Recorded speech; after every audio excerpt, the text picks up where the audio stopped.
ਸਾਰੇ ਸਾਥੀਆਂ ਦਾ ਧੰਨਵਾਦ ਜੀ ਸਾਡੇ ਕੋਲ ਜੀ।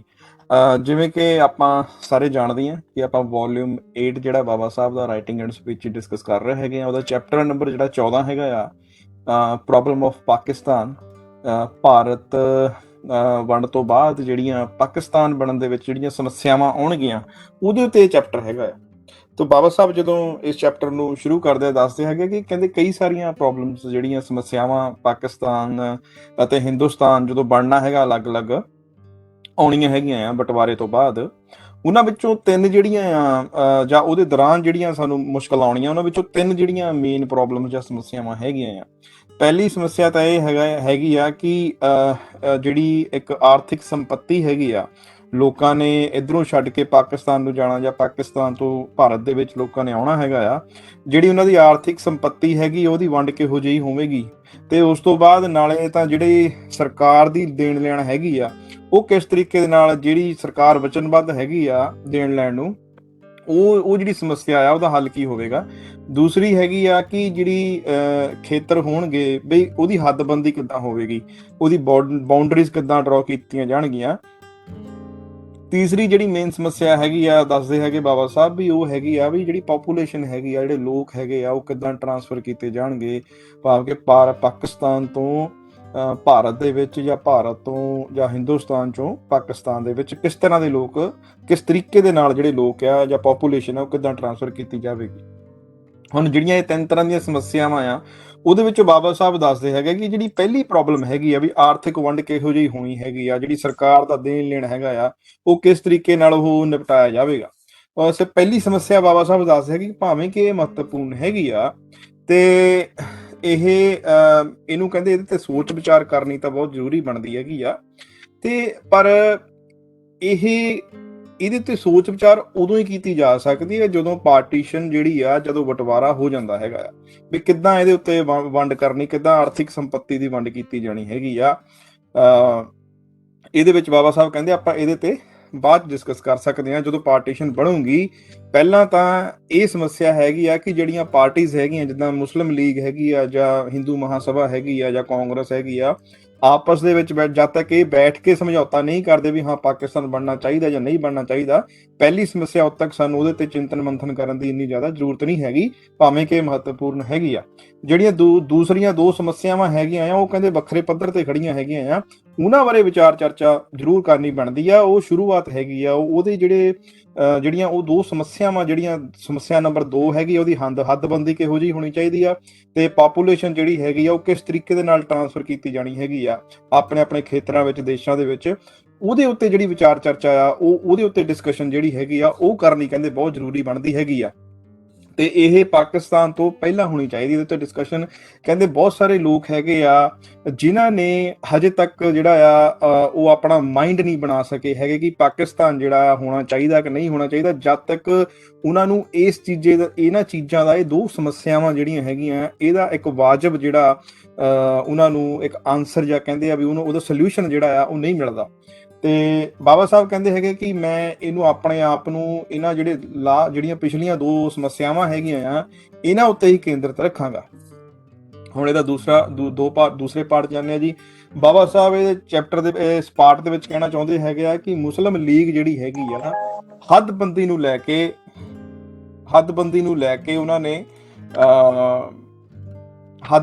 ਲੈ ਕੇ ਵੀ ਕਿੱਦਾਂ ਬਾਉਂਡਰੀ ਡਰਾ ਹੋਣੀ ਹੈਗੀ ਆ, ਉਹ ਹੱਦਬੰਦੀ ਨੂੰ ਲੈ ਕੇ ਉਹਨਾਂ ਨੇ ਮੁਸਲਿਮ ਲੀਗ ਜਿਹੜੀ ਆ ਉਹਨਾਂ ਨੇ ਕੋਈ ਵੀ ਇਸ਼ਾਰਾ ਨਹੀਂ ਕੀਤਾ ਹਜੇ, ਇਹਦੇ ਬਾਰੇ ਉਹਨਾਂ ਨੇ ਕੁਝ ਦੱਸਿਆ ਨਹੀਂ ਹੈਗਾ।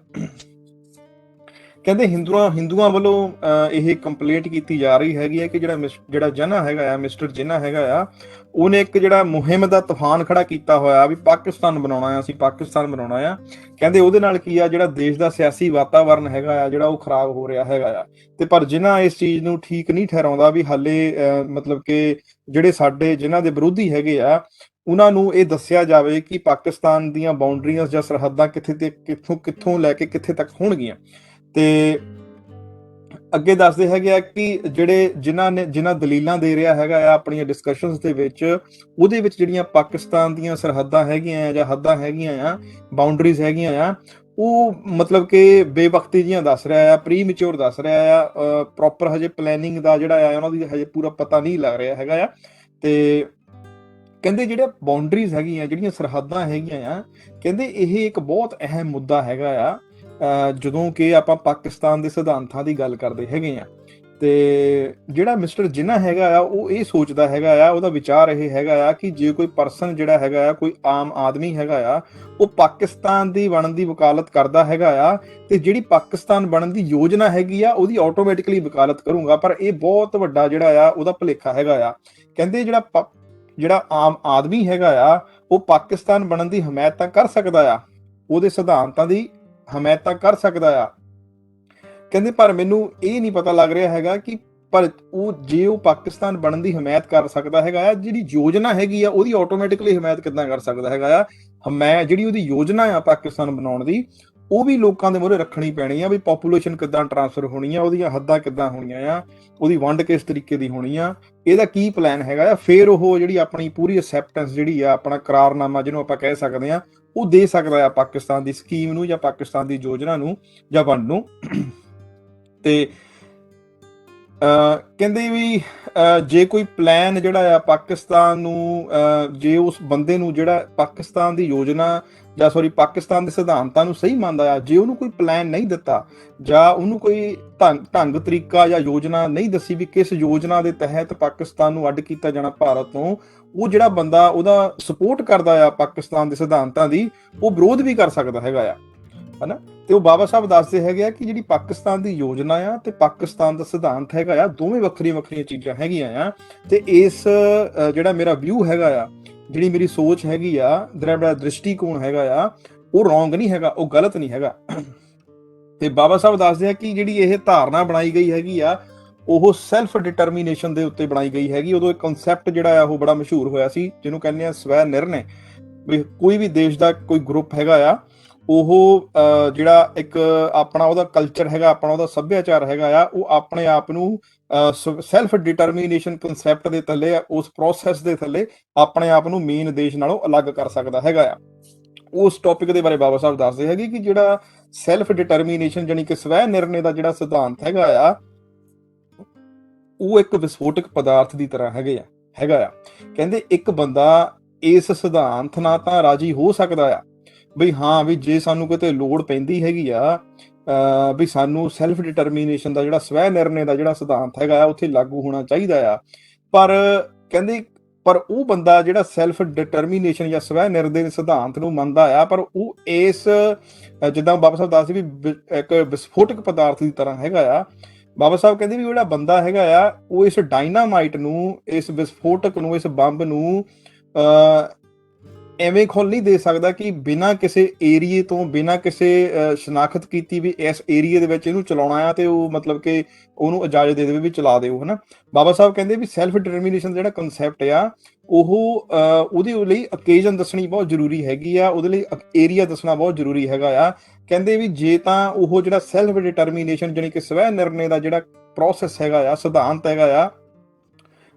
ਉਹ ਪੂਰੇ ਸਟਰਕਚਰ ਨੂੰ ਮਤਲਬ ਕਿ ਉਡਾ ਦਿੰਦਾ ਆ, ਤੇ ਇਹ ਹਾਨੀਕਾਰਕ ਹੋਵੇਗਾ। ਇਸ ਲਈ ਸਾਨੂੰ ਪਹਿਲਾਂ ਦੱਸਣਾ ਪੈਣਾ ਆ ਵੀ ਸਾਡਾ ਜਿਹੜਾ ਸਵੈ ਨਿਰਣੇ ਦਾ ਜਿਹੜਾ ਵਿਚਾਰ ਹੈਗਾ ਆ, ਜਿਹੜਾ ਸਿਧਾਂਤ ਹੈਗਾ, ਉਹ ਕਿਵੇਂ ਭਾਰਤ ਦੇ ਵਿੱਚ ਲਾਗੂ ਕੀਤਾ ਜਾਵੇਗਾ। ਸੋ ਇਸੇ ਤਰੀਕੇ ਨਾਲ ਫਿਰ ਅੱਗੇ ਬਾਬਾ ਸਾਹਿਬ ਦੱਸਦੇ ਹੈਗੇ ਆ ਕਿ ਜਿਹੜੀਆਂ ਇਹ ਹੱਦਾਂ ਹੈਗੀਆਂ ਆ, ਉਹਨਾਂ ਦੀ ਸ਼ਨਾਖਤ ਕਰਨੀ ਬਹੁਤ ਜ਼ਰੂਰੀ ਹੈਗੀ ਆ। ਇਹ ਪਾਕਿਸਤਾਨ ਦੀ ਜਿਹੜਾ ਸਿਧਾਂਤ ਹੈਗਾ ਆ, ਉਹਦੇ ਨਾਲੋਂ ਇਹ ਮੁੱਢਲਾ ਕੰਮ ਹੈਗਾ ਆ। ਤੇ ਉਸੇ ਤਰੀਕੇ ਨਾਲ ਕਹਿੰਦੇ ਜਿਹੜੇ ਪਾਕਿਸਤਾਨ ਦੀ ਸਪੋਰਟ ਕਰਨ ਵਾਲੇ ਲੋਕ ਹੈਗੇ ਆ, ਉਹ ਇਹਨੂੰ ਵੀ ਇੰਪੋਰਟੈਂਟ ਸਮਝਣ, ਇਹਨੂੰ ਵੀ ਜ਼ਰੂਰੀ ਸਮਝਣ।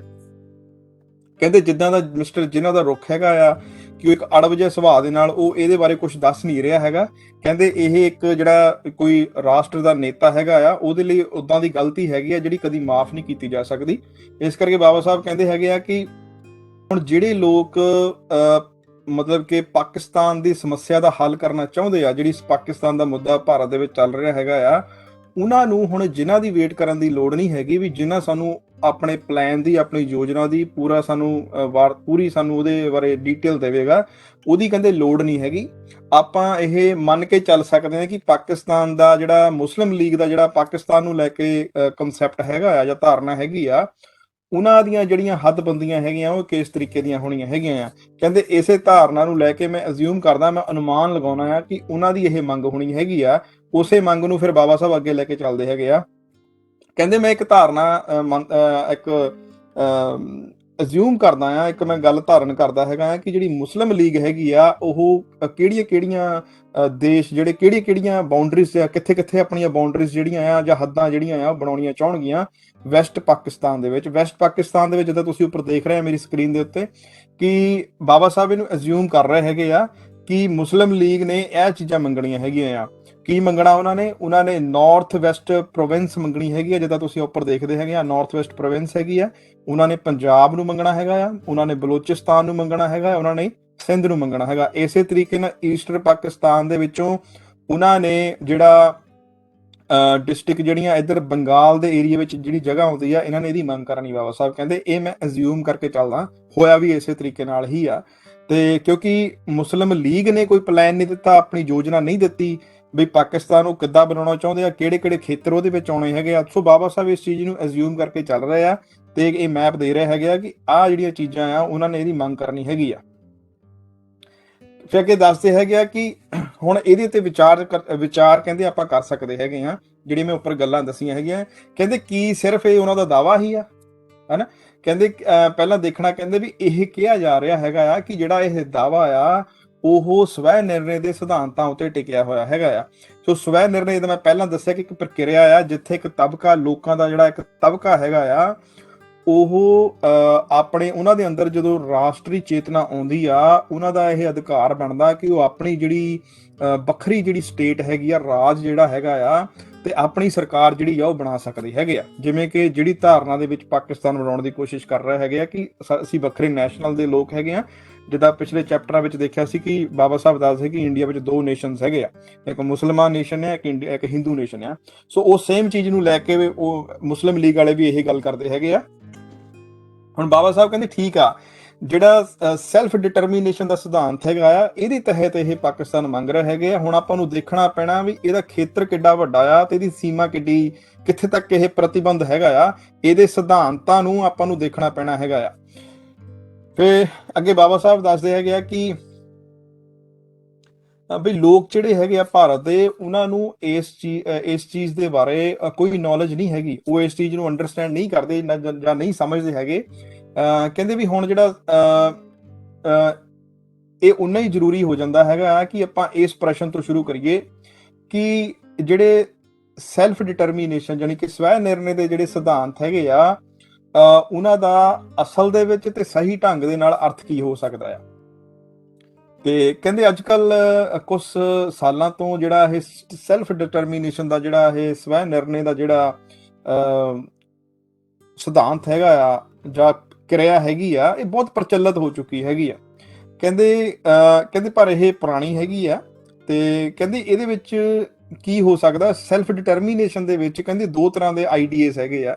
ਦੋ ਤਰ੍ਹਾਂ ਦੇ ਇਹਦੇ ਵਿੱਚ ਦੋ ਡਿਫਰੈਂਟ ਕਹਿੰਦੇ ਲਾਈਨਾਂ ਹੈਗੀਆਂ ਇਹਦੇ ਵਿੱਚ। ਪਹਿਲਾਂ ਤਾਂ ਸੈਲਫ ਡਿਟਰਮੀਨੇਸ਼ਨ ਉਹਨੂੰ ਵੀ ਕਿਹਾ ਜਾਂਦਾ, ਕਹਿੰਦੇ ਵੀ ਜਦੋਂ 19ਵੀਂ ਸੈਂਚੁਰੀ ਵਿੱਚ ਜਦੋਂ ਆਪਾਂ ਸੈਲਫ ਡਿਟਰਮੀਨੇਸ਼ਨ ਦੀ ਗੱਲ ਕਰਦੇ ਸੀ, ਇਹਦਾ ਮਤਲਬ ਇਹ ਬਣਦਾ ਕਿ ਲੋਕਾਂ ਦਾ ਅਧਿਕਾਰ ਬਣਦਾ ਆ ਕੁਝ ਰਾਸ਼ਟਰੀ, ਜਿਹਦਾ ਮੈਂ ਉੱਪਰ ਗੱਲ ਕੀਤੀ ਹੈਗੀ ਆ, ਇੱਕ ਤਬਕਾ ਲੋਕਾਂ ਦਾ, ਉਹ ਇਹ ਕਹਿ ਸਕਦਾ ਕਿ ਸੈਲਫ ਡਿਟਰਮੀਨੇਸ਼ਨ ਦੇ ਆਧਾਰ ਦੇ ਉੱਤੇ ਸਾਨੂੰ ਇੱਕ ਵੱਖਰੀ ਗਵਰਨਮੈਂਟ ਚਾਹੀਦੀ ਹੈਗੀ ਆ, ਅਗਰ ਲੋਕ ਚਾਹਣ ਤਾਂ। ਦੂਸਰਾ ਜਿਹੜਾ ਇਹਦਾ ਮਤਲਬ ਇਹ ਕੱਢਿਆ ਜਾਂਦਾ ਹੈਗਾ ਕਿ ਸੈਲਫ ਡਿਟਰਮੀਨੇਸ਼ਨ ਦਾ ਸਵੈ ਨਿਰਣੇ ਦਾ ਮਤਲਬ ਇਹ ਹੈਗਾ ਆ ਕਿ ਆਮ ਲੋਕਾਂ ਦਾ ਇਹ ਜਿਹੜੇ ਹੈਗੇ ਆ, ਉਹਨਾਂ ਦੇ ਅੰਦਰ ਇਹ ਇੱਕ ਧਾਰਨਾ ਮੰਨੀ ਜਾ ਸਕਦੀ ਆ ਜਾਂ ਇਹ ਕਨਸੈਪਟ ਜਿਹੜਾ ਆ ਕਿਹਾ ਜਾ ਸਕਦਾ ਕਿ ਉਹਨਾਂ ਨੇ ਆਪਣੇ ਆਪ ਨੂੰ ਜਿਹੜੀ ਪਰਾਈ ਨਸਲ ਆ ਉਹਦੇ ਨਾਲੋਂ ਵੱਖ ਕਰਨਾ ਹੈਗਾ ਆ, ਤੇ ਉਹਨਾਂ ਨੇ ਆਪਣੀ ਗਵਰਨਮੈਂਟ ਜਿਹੜੀ ਆ ਉਹ ਬਣਾਉਣੀ ਹੈਗੀ ਆ, ਨਾ ਕਿ ਉਹਨਾਂ ਦੀ ਗਵਰਨਮੈਂਟ ਦੇ ਵਿੱਚ ਰਹਿਣਾ ਹੈਗਾ, ਆਪਣੇ ਆਪ ਨੂੰ ਜਾਨੀ ਕਿ ਵੱਖ ਕਰਨ ਨੂੰ। ਤੇ ਬਾਬਾ ਸਾਹਿਬ ਕਹਿੰਦੇ ਹੈਗੇ ਕਿ ਜਿਹੜੀ ਐਜੀਟੇਸ਼ਨ ਜਿਹੜਾ ਸੰਘਰਸ਼ ਕੀਤਾ ਜਾ ਰਿਹਾ ਹੈਗਾ ਪਾਕਿਸਤਾਨ ਬਣਾਉਣ ਦਾ, ਇਹ ਦੂਸਰੇ ਪ੍ਰਕਾਰ ਦੇ ਜਿਹੜਾ ਐਸਪੈਕਟ ਹੈਗਾ ਆ, ਜਿਹੜਾ ਦੂਸਰਾ ਵਿਊ ਹੈਗਾ ਆ, ਦ੍ਰਿਸ਼ਟੀਕੋਣ ਹੈਗਾ ਆ, ਉਹਨੂੰ ਲੈ ਕੇ ਹੈਗਾ ਆ ਕਿ ਪਾਕਿਸਤਾਨ ਦੀ ਜਿਹੜੀ ਮੰਗ ਕੀਤੀ ਜਾ ਰਹੀ ਹੈਗੀ ਆ ਉਹ ਸਵੈ ਨਿਰਣੇ ਦੇ ਆਧਾਰ ਦੇ ਉੱਤੇ ਕੀਤੀ ਜਾ ਰਹੀ ਹੈ, ਜਿਹਦਾ ਕਿ ਮਤਲਬ ਉਹ ਕੱਢ ਰਹੇ ਹੈਗੇ ਆ ਕਿ ਅਸੀਂ ਪਰਾਈ ਨਸਲ ਤੋਂ ਆਪਣੇ ਆਪ ਨੂੰ ਅੱਡ ਕਰਨਾ ਚਾਹੁੰਦੇ ਆ। ਕਹਿੰਦੇ ਹੁਣ ਆਪਾਂ ਨੂੰ ਇਹ ਤਾਂ ਪਤਾ ਲੱਗ ਗਿਆ ਕਿ ਜਿਹੜਾ ਉਹਦਾ ਐਸਪੈਕਟ ਹੈਗਾ ਆ ਜਿਹੜਾ ਉਹਨਾਂ ਦਾ ਇੱਕ ਦ੍ਰਿਸ਼ਟੀਕੋਣ ਹੈਗਾ ਆ ਵੀ ਪਾਕਿਸਤਾਨ ਬਣਾਉਣ ਦੇ ਮਗਰ ਮੁਸਲਿਮ ਲੀਗ ਦਾ ਕੀ ਹੈਗਾ ਆ ਵੀ ਉਹ ਸੈਲਫ ਡਿਟਰਮੀਨੇਸ਼ਨ ਦਾ ਸਿਧਾਂਤ ਨੂੰ ਦੀ ਵਰਤੋਂ ਕਰਕੇ ਆਪਣੇ ਆਪ ਨੂੰ ਉਹ ਦੇਸ਼ ਨਾਲੋਂ ਅੱਡ ਕਰਨਾ ਚਾਹੁੰਦੇ ਆ ਤੇ ਆਪਣੀ ਸਰਕਾਰ ਵੱਖਰੀ ਬਣਾਉਣੀ ਚਾਹੁੰਦੇ ਆ ਤੇ ਆਪਣਾ ਦੇਸ਼ ਵੱਖਰਾ ਕਰਨਾ ਚਾਹੁੰਦੇ ਆ। ਕਹਿੰਦੇ ਹੁਣ ਜਦੋਂ ਆਪਾਂ ਸੈਲਫ ਡਿਟਰਮੀਨੇਸ਼ਨ ਨੂੰ ਦੇਖਦੇ ਆ, ਕਹਿੰਦੇ ਇਹਦਾ ਮਤਲਬ ਇਹ ਹੁੰਦਾ ਆ ਵੀ ਲੋਕਾਂ ਦੇ ਵੱਲੋਂ ਹੁੰਦਾ ਸਾਰਾ ਫੈਸਲਾ, ਜੋ ਵੀ ਸਵੈ ਨਿਰਣੇ ਕਰਨਾ ਹੈਗਾ ਆ ਜਾਂ ਨਿਰਣੇ ਲੈਣਾ ਹੈਗਾ ਆ ਸੈਲਫ ਡਿਟਰਮੀਨੇਸ਼ਨ, ਕਹਿੰਦੇ ਉਹ ਪਹਿਲਾਂ ਤਾਂ ਉਹਦਾ ਰੂਲ ਇਹ ਆ ਵੀ ਉਹ ਲੋਕਾਂ ਦੇ ਵੱਲੋਂ ਹੁੰਦਾ ਆ। ਕਹਿੰਦੇ ਇੰਨਾ ਸਾਦਾ ਜਾਂ ਸਿੰਪਲ ਜਿਹਾ ਹੈਗਾ ਆ ਵੀ ਇਹਨੂੰ ਮਤਲਬ ਕਿ ਜ਼ਰੂਰਤ ਤਾਂ ਨਹੀਂ ਸੀ ਇਹਨੂੰ ਮੈਂ ਮਤਲਬ ਕਿ ਇੱਥੇ ਮੈਂਸ਼ਨ ਕਰਾਂ, ਪਰ ਕਹਿੰਦੇ ਦੱਸਣਾ ਬਹੁਤ ਜ਼ਰੂਰੀ ਹੈਗਾ ਆ ਇੱਥੇ। ਕਹਿੰਦੇ ਦੋਨੇ ਹੀ ਜਿਹੜੀਆਂ ਹਿੰਦੂ ਮਹਾਸਭਾ ਹੈਗੀਆਂ ਆ ਅਤੇ ਮੁਸਲਿਮ ਲੀਗ ਹੈਗੀਆਂ ਆ, ਉਹ ਕਹਿੰਦੇ ਇਸ ਆਈਡੀਆ ਦੇ ਨਾਲ ਖੇਡ ਰਹੇ ਆ। ਕਹਿੰਦੇ ਹੁਣ ਕੀ ਕਰ ਰਹੇ ਆ ਉਹ,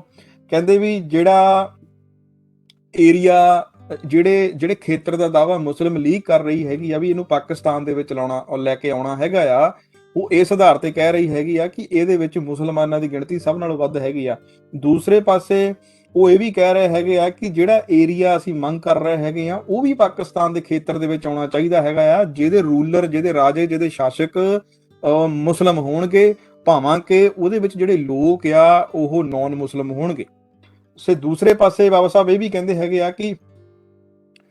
ਮੁਸਲਮਾਨ ਲੀਗ ਜਿਹੜੀ ਹੈਗੀ ਆ ਉਹ ਜਿਹੜਾ ਸੈਲਫ ਡਿਟਰਮੀਨੇਸ਼ਨ ਦਾ ਸਿਧਾਂਤ ਹੈਗਾ ਉਹਦਾ ਇੱਕ ਨਾ ਇੱਕ ਉਹਦੇ ਫਾਇਦੇ ਦਾ ਇਹ ਦਾਅਵਾ ਕਰ ਰਹੀ ਹੈਗੀ ਆ। ਦੂਸਰੇ ਪਾਸੇ ਕਹਿੰਦੇ at a same time league ਜਿਹੜੀ ਆ, ਜਿਹੜਾ ਕਿ ਪੈਲਸਤੀਨ ਦੇ ਵਿੱਚ ਚੱਲ ਰਿਹਾ ਹੈਗਾ ਆ ਸੈਲਫ ਡਿਟਰਮੀਨੇਸ਼ਨ ਨੂੰ ਲੈ ਕੇ, ਉਹਦਾ ਉਹ ਵਿਰੋਧ ਕਰ ਰਹੀ ਹੈਗੀ ਆ। ਇਸੇ ਤਰੀਕੇ ਨਾਲ ਕਹਿੰਦੇ ਲੀਗ ਜਿਹੜੀ ਆ ਉਹ ਕਸ਼ਮੀਰ ਦੇ ਵਿੱਚ ਇਹ ਦਾਅਵਾ ਕਰ ਰਹੀ ਹੈਗੀ ਆ ਵੀ ਕਸ਼ਮੀਰ ਜਿਹੜਾ ਆ ਸਾਨੂੰ ਦਿੱਤਾ ਜਾਵੇ, ਹੈਦਰਾਬਾਦ ਸਾਨੂੰ ਦਿੱਤਾ ਜਾਵੇ, ਕਿਉਂਕਿ ਕਸ਼ਮੀਰ ਜਿਹੜੀ ਆ ਉਹਦੇ ਵਿੱਚ ਮੈਜੋਰਿਟੀ ਦੇ ਵਿੱਚ ਮੁਸਲਮਾਨ ਲੋਕ ਰਹਿੰਦੇ ਹੈਗੇ ਆ ਤੇ ਹੈਦਰਾਬਾਦ ਜਿਹੜਾ ਹੈਗਾ ਆ ਉਹਦਾ ਜਿਹੜਾ ਸ਼ਾਸਕ ਜਿਹੜਾ ਹੈਗਾ ਆ ਉਹ ਮੁਸਲਮਾਨ ਹੈਗਾ ਆ।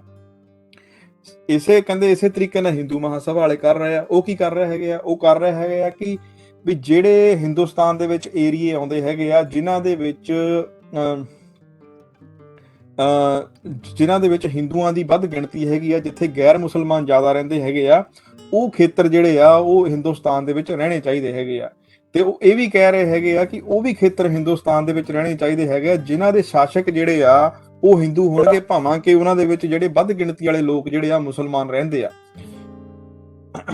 ਕਹਿੰਦੇ ਹੁਣ ਇਹ ਜਿਹੜੀਆਂ ਦੋਨੇ ਪਾਰਟੀਆਂ ਹੈਗੀਆਂ ਆ, ਹਿੰਦੂ ਮਹਾਸਭਾ ਤੇ ਮੁਸਲਿਮ ਲੀਗ, ਇਹ ਸਮਝ ਹੀ ਨਹੀਂ ਰਹੀ ਹੈਗੀਆਂ ਕਿ ਸੈਲਫ ਡਿਟਰਮੀਨੇਸ਼ਨ ਜਿਹੜੀ ਆ ਇਹਦਾ ਮਤਲਬ ਕੀ ਹੈਗਾ। ਇਹ ਆਪਣੇ ਮਤਲਬ ਦੇ ਲਈ ਇਹਨਾਂ ਨੂੰ ਵਰਤੀ ਜਾ ਰਹੇ ਹੈਗੇ ਆ, ਇੱਕ ਦੂਸਰੇ ਦੇ ਨਾਲ ਇਹ ਪਲੇ ਕਰ ਰਹੇ ਹੈਗੇ ਆ। ਕਹਿੰਦੇ ਵੀ ਜਿਹੜਾ ਇੰਡੀਆ ਹੈਗਾ ਆ ਉਹਨੇ ਬਹੁਤ ਜ਼ਿਆਦਾ ਗੁੰਝਲਦਾਰ ਸਮੱਸਿਆ ਦੇ ਵਿੱਚ ਪੈ ਜਾਣਾ ਹੈਗਾ ਆ ਜਦੋਂ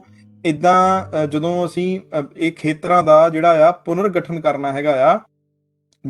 ਕਿਉਂਕਿ ਜਦ ਸਾਨੂੰ ਸੈਲਫ ਡਿਟਰਮੀਨੇਸ਼ਨ ਜਿਹੜਾ ਹੈਗਾ ਆ ਇਹਦਾ ਸਾਨੂੰ ਕਨਸੈਪਟ ਹੀ ਨਹੀਂ ਕਲੀਅਰ ਹੈਗਾ, ਇਸ ਕਰਕੇ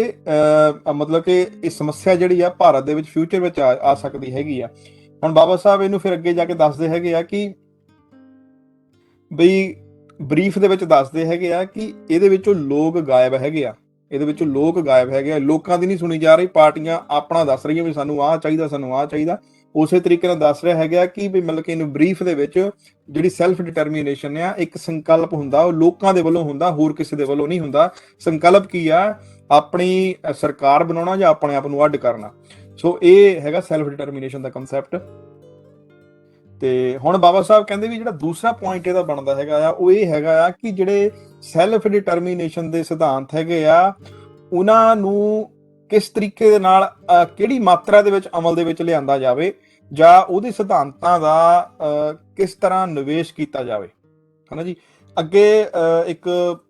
ਫੋਰਨ ਆਥਰ ਹੈਗਾ ਆ, ਫਿਲਾਸਫਰ ਹੈਗਾ ਆ, ਉਹ ਮਿਸਟਰ ਓਕਨਰ ਹੈਗਾ ਆ, ਉਹਦੇ ਬਾਰੇ ਬਾਬਾ ਸਾਹਿਬ ਦੱਸਦੇ ਆ। ਬਰੀਫ ਦੇ ਵਿੱਚ ਮੈਂ ਦੱਸਦਾ ਵੀ ਕੀ ਕਹਿ ਰਹੇ ਹੈਗੇ ਆ ਉਹ ਬਾਬਾ ਸਾਹਿਬ ਇਹਦੇ ਵਿੱਚ, ਬਈ ਜਿਹੜੀਆਂ ਸੈਲਫ ਡਿਟਰਮੀਨੇਸ਼ਨ ਦੀਆਂ ਜਿਹੜੀਆਂ ਸਿੱਖਿਆਵਾਂ ਹੈਗੀਆਂ ਆ ਉਹ ਜਿਹੜੇ ਸਿਧਾਂਤ ਹੈਗੇ ਆ ਉਹ ਯੂਨੀਵਰਸਲੀ ਨਹੀਂ ਹੈਗੇ, ਉਹਨਾਂ ਨੂੰ ਚੇਂਜ ਕੀਤਾ ਜਾ ਸਕਦਾ ਆ ਖੇਤਰ ਦੇ ਹਿਸਾਬ ਨਾਲ, ਲੋਕਾਂ ਦੇ ਹਿਸਾਬ ਦੇ ਨਾਲ, ਜਿਹਦੇ ਵਿੱਚ ਲੋਕਾਂ ਦੀ ਸਭ ਨਾਲੋਂ ਵੱਧ ਭਲਾਈ ਹੋਵੇ, ਜਿਹਦੇ ਨਾਲ ਲੋਕਾਂ ਦੀ ਸਭ ਨਾਲੋਂ ਵੱਧ ਜਿਹੜੀ ਆ ਡਿਵੈਲਪਮੈਂਟ ਹੋਵੇ, ਉਹਨਾਂ ਦਾ ਜਿਹੜਾ ਹੈਗਾ ਆ ਉਹਨਾਂ ਨੂੰ ਵੱਧ ਤੋਂ ਵੱਧ ਇਨਸਾਫ ਮਿਲੇ। ਸੋ ਕਹਿਣ ਦਾ ਮਤਲਬ ਇਹ ਹੈ ਵੀ ਨੈਸ਼ਨੈਲਿਟੀ ਜਿਹੜੀ ਹੈਗੀ, ਜਿਹਦੀ ਆਪਾਂ ਰਾਸ਼ਟਰ ਜਾਂ ਇਹਨੂੰ ਆਪਾਂ ਸਿਟੀਜ਼ਨਸ਼ਿਪ ਕਹਿੰਦੇ ਆ, ਉਹਨੂੰ ਵੀ ਆਪਾਂ ਇਗਨੋਰ ਕਰ ਸਕਦੇ ਹਾਂ। ਫਿਰ ਬਾਬਾ ਸਾਹਿਬ ਇਹਨੂੰ ਥੱਲੇ ਜਾ ਕੇ ਐਕਸਪਲੇਨ ਕਰਦੇ ਆ ਵੀ ਇਹ ਜਿਹੜਾ ਉੱਪਰ ਦੱਸ ਕੇ ਗਿਆ ਆ ਮਿਸਟਰ ਓਕੋਨਰ ਹੈਗਾ ਆ, ਉਹ ਇਹ ਕਹਿ ਰਿਹਾ ਹੈਗਾ ਆ ਕਿ ਜਿਹੜੀ ਨੈਸ਼ਨੈਲਿਟੀ ਹੈਗੀ ਆ, ਜਿਹੜੀ ਸਿਟੀਜ਼ਨਸ਼ਿਪ ਜਾਂ ਰਾਸ਼ਟਰ, ਜਿੱਦਾਂ ਆਪਾਂ ਕਹਿੰਦੇ ਆ ਵੀ ਦੋ ਰਾਸ਼ਟਰ ਭਾਰਤ ਵਿੱਚ, ਵੀ ਇਹ ਜਿਹੜਾ ਆ ਇਹ ਪਵਿੱਤਰ ਨਹੀਂ ਹੈਗਾ, ਵੀ ਇਹ ਮਤਲਬ ਕਿ ਇਹਨੂੰ ਤੁਸੀਂ ਹਮੇਸ਼ਾ ਇਦਾਂ ਰੱਖਣਾ ਹੈਗਾ ਆ। ਲੋਕਾਂ ਦੇ ਭਲਾਈ ਦੇ ਲਈ ਜਾਂ ਲੋਕਾਂ ਦੀ ਡਿਵੈਲਪਮੈਂਟ ਦੇ ਲਈ, ਤਰੱਕੀ ਦੇ ਲਈ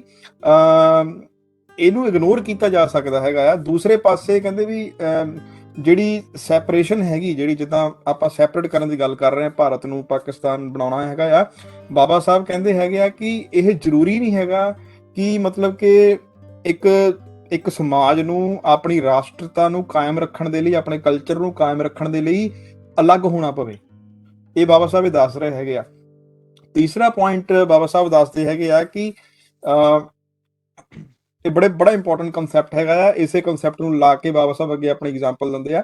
ਬਾਬਾ ਸਾਹਿਬ ਕਹਿੰਦੇ ਵੀ ਜਿਹੜੀ ਸੈਲਫ ਡਿਟਰਮੀਨੇਸ਼ਨ ਦੀ ਸਵੈ ਨਿਰਣੇ ਦੀ ਭਾਵਨਾ ਉੱਪਰ ਦੱਸੀ ਜਾ ਰਹੀ ਹੈ, ਜਿਹਦੇ ਤਹਿਤ ਭਾਰਤ ਦੀ ਵੰਡ ਹੋ ਰਹੀ ਹੈਗੀ ਆ, ਬਾਬਾ ਸਾਹਿਬ ਕਹਿੰਦੇ ਹੈਗੇ ਆ ਕਿ ਚਾਰਕ ਆਜ਼ਾਦੀ ਜਿਹੜੀ ਆ, ਜਿਹਨੂੰ ਬਾਬਾ ਸਾਹਿਬ ਕਹਿੰਦੇ ਵੀ ਇਹਨੂੰ ਆਪਾਂ ਇਸ ਤਰੀਕੇ ਨਾਲ ਦੇਖ ਸਕਦੇ ਹੈਗੇ ਆ ਕਿ ਇੱਕ ਤਾਂ ਵੀ ਨੈਸ਼ਨੈਲਿਟੀ ਨੂੰ ਕਿਸ ਤਰੀਕੇ ਨਾਲ ਬਚਾਇਆ ਜਾ ਸਕਦਾ ਆ। ਉਹਦੇ ਲਈ ਕਨਸੈਪਟ ਹੈਗਾ ਆ ਵੀ ਸੱਭਿਆਚਾਰਕ ਆਜ਼ਾਦੀ ਜਾਂ ਫਿਰ ਟੈਰੀਟੋਰੀਅਲ ਜਾਂ ਖੇਤਰੀ ਆਜ਼ਾਦੀ। ਖੇਤਰੀ ਆਜ਼ਾਦੀ ਕਦੋਂ ਹੁੰਦੀ ਆ? ਕਹਿੰਦੇ ਜਦੋਂ ਨੈਸ਼ਨੈਲਿਟੀ, ਜਿਹੜੇ ਲੋਕ, ਵੱਖਰੇ ਰਾਸ਼ਟਰ ਦੇ ਲੋਕ ਜਿਹੜੇ ਹੈਗੇ ਆ, ਉਹ ਈਜ਼ੀਲੀ ਇੱਕ ਦੂਜੇ ਨਾਲੋਂ ਵੱਖ ਹੋ ਜਾਣ। ਜੇ ਉਹ ਖੇਤਰ ਜਿਨ੍ਹਾਂ ਦੇ ਵਿੱਚ ਉਹ ਰਹਿ ਰਹੇ ਹੈਗੇ ਆ, ਉਹ ਬੜੇ ਸੌਖੇ ਤਰੀਕੇ ਦੇ ਨਾਲ ਉਹ ਵੱਖ ਹੋ ਜਾਣ, ਉੱਥੇ ਆਪਾਂ ਜਿਹੜੀ ਆ ਟੈਰੀਟੋਰੀਅਲ ਇੰਡੀਪੈਂਡੈਂਸ, ਜਿਹਨੂੰ ਆਪਾਂ ਕਹਿੰਦੇ ਖੇਤਰੀ ਆਜ਼ਾਦੀ, ਜਿਹੜੇ ਖੇਤਰੀ ਇੰਡੀਪੈਂਡੈਂਟ ਇੱਕ ਦੂਜੇ ਤੋਂ ਆਜ਼ਾਦ ਹੋ ਸਕਦੇ ਹੈਗੇ ਆ।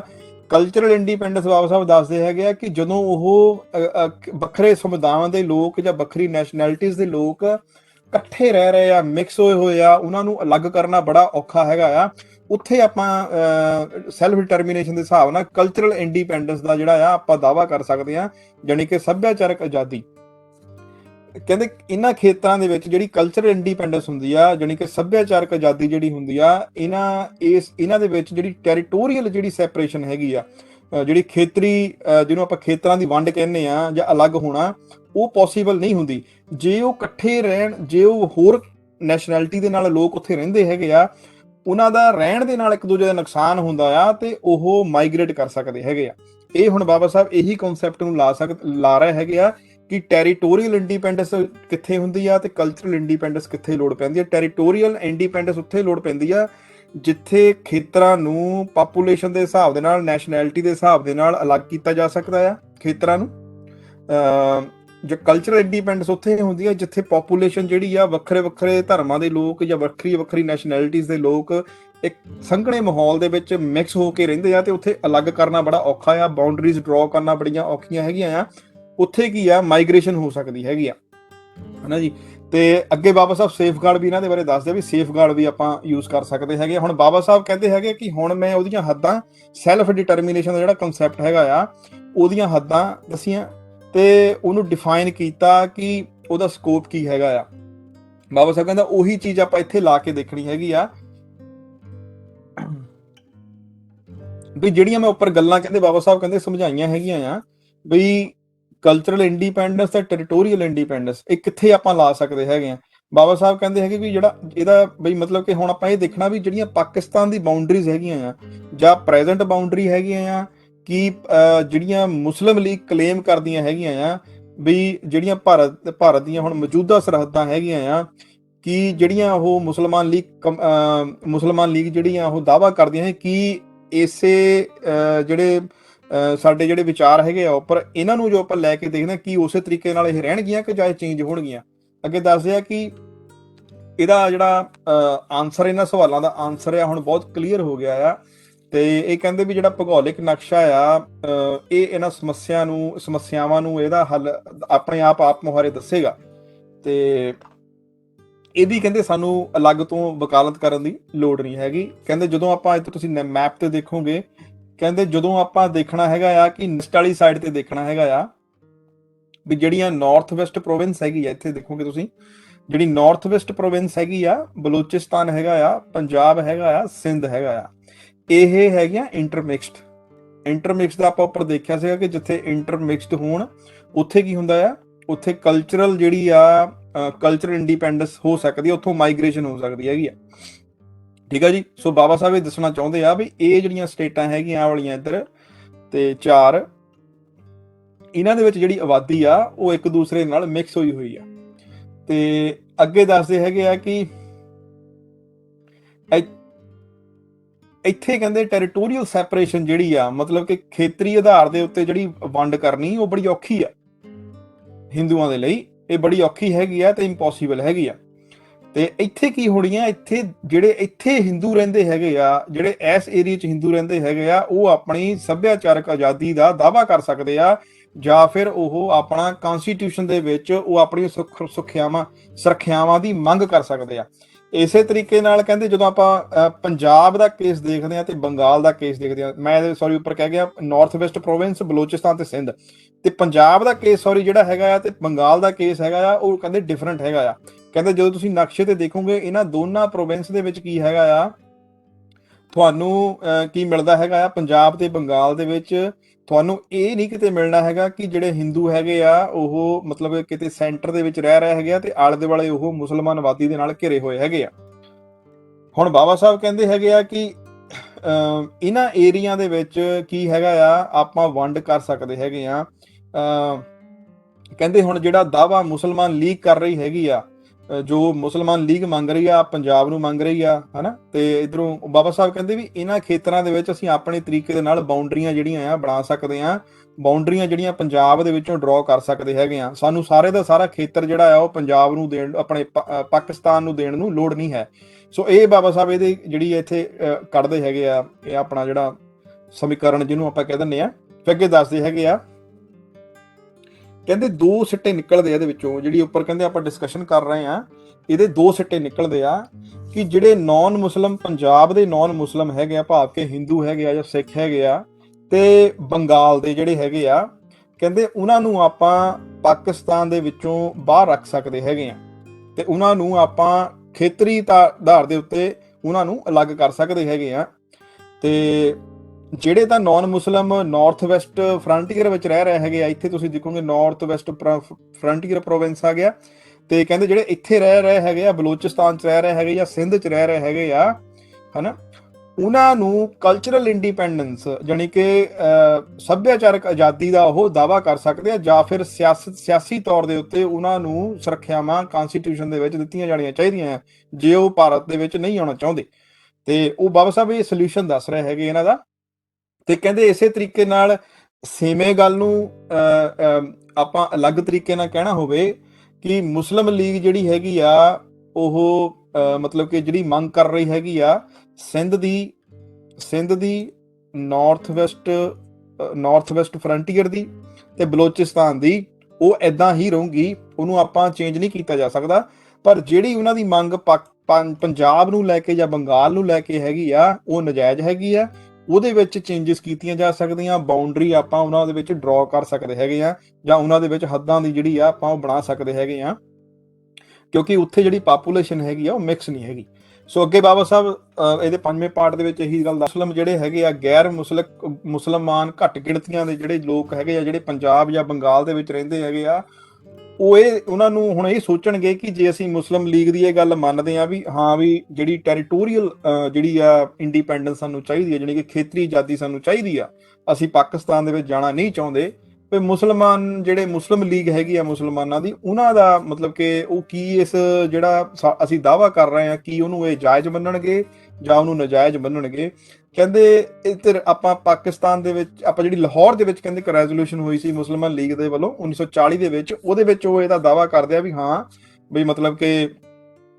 ਉਹ ਜਿਹੜੀਆਂ ਬਾਉਂਡਰੀਆਂ ਜਿਹੜੀਆਂ ਹੈਗੀਆਂ ਆ, ਹੱਦਾਂ ਜਿਹੜੀਆਂ ਹੈਗੀਆਂ ਆ, ਉਹਨੂੰ ਦੁਬਾਰਾ ਕੰਸੀਡਰ ਕਰ ਸਕਦੇ ਆ ਇਹਨੂੰ ਰੀਡਰਾ ਕਰਨ ਦੇ ਲਈ।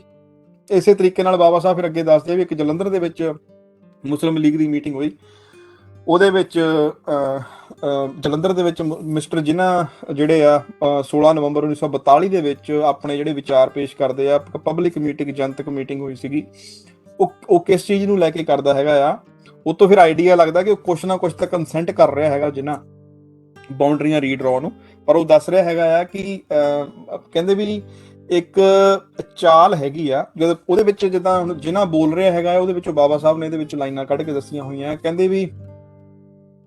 ਕਹਿੰਦੇ ਇੱਕ ਚਾਲ ਹੈਗੀ ਆ, ਇਹਨੂੰ ਕੁਝ ਹੋਰ ਨਹੀਂ ਕਹਿ ਸਕਦੇ, ਇਹਨੂੰ ਚਾਲ ਹੀ ਕਹਿ ਸਕਦੇ ਆ ਜਾਂ ਫਿਰ ਇਹਨੂੰ ਬੁਝਾਰਤ ਕਹਿ ਸਕਦੇ ਆ, ਕਿਉਂਕਿ ਇਹ ਜਿਹੜਾ ਅਨਪੜ੍ਹ ਜਿਹੜਾ ਸਮਾਜ ਹੈਗਾ ਆ ਉਹਨੂੰ ਇਹ ਗੁੰਮਰਾਹ ਕਰਨ ਦੇ ਲਈ ਵਰਤੀਆਂ ਗਈਆਂ ਹੈਗੀਆਂ ਆ ਕਿਹਨਾਂ ਵੱਲੋਂ, ਉਹ ਜਿਨ੍ਹਾਂ ਦੇ ਜਿਹੜੇ ਮੁਖਾਲਫਤ ਕਰਦੇ ਸੀਗੇ ਉਹਨਾਂ ਦੇ ਵੱਲੋਂ।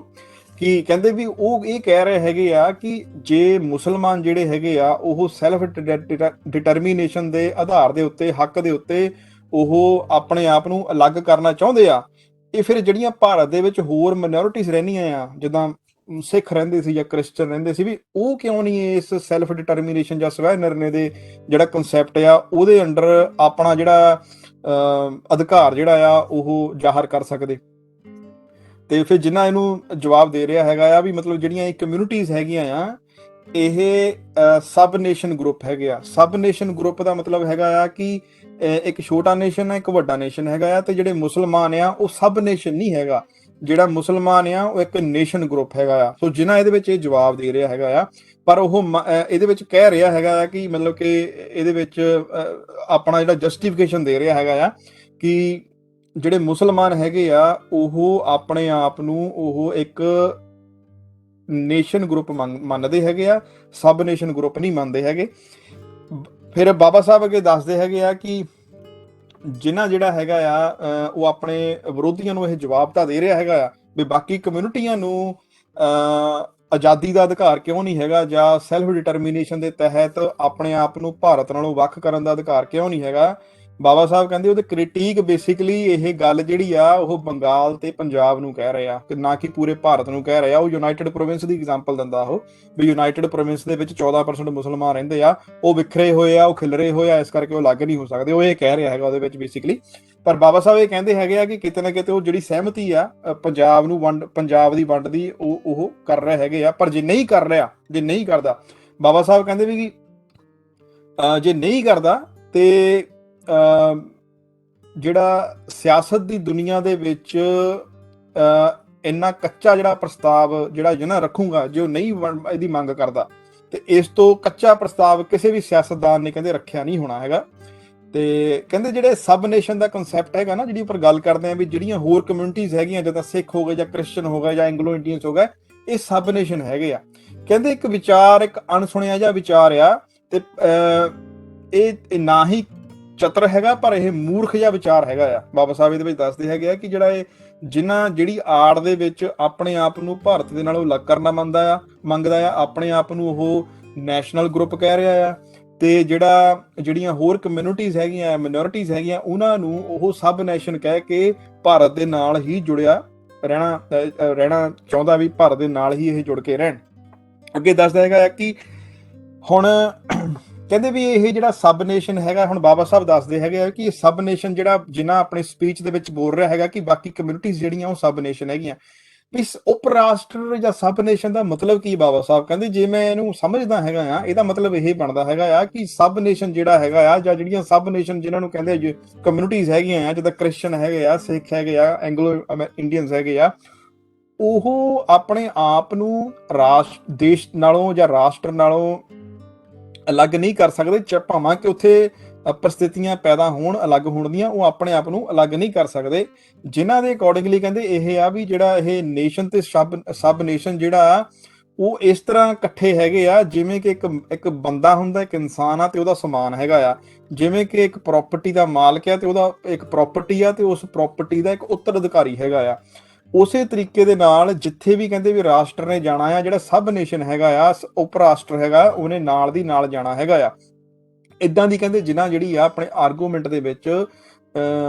ਆਪਣੇ ਬਿਆਨਾਂ ਦੇ ਵਿੱਚ ਕਹਿੰਦੇ ਵੀ ਉਹ ਰੀਜ਼ਨਿੰਗ ਜਿਹੜਾ ਕਾਰਨ ਦੇ ਰਿਹਾ ਹੈਗਾ ਕਿਉਂ ਜਿਹੜੇ ਸਿੱਖ ਆ ਜਾਂ ਹੋਰ ਕਮਿਊਨਿਟੀਜ਼ ਹੈਗੀਆਂ ਉਹ ਆਪਣੇ ਆਪ ਨੂੰ ਅੱਡ ਕਿਉਂ ਨਹੀਂ ਕਰ ਸਕਦੀਆਂ। ਸੋ ਬਾਬਾ ਸਾਹਿਬ ਹੁਣ ਇੱਥੇ ਸਵਾਲ ਖੜਾ ਕਰਦੇ ਆ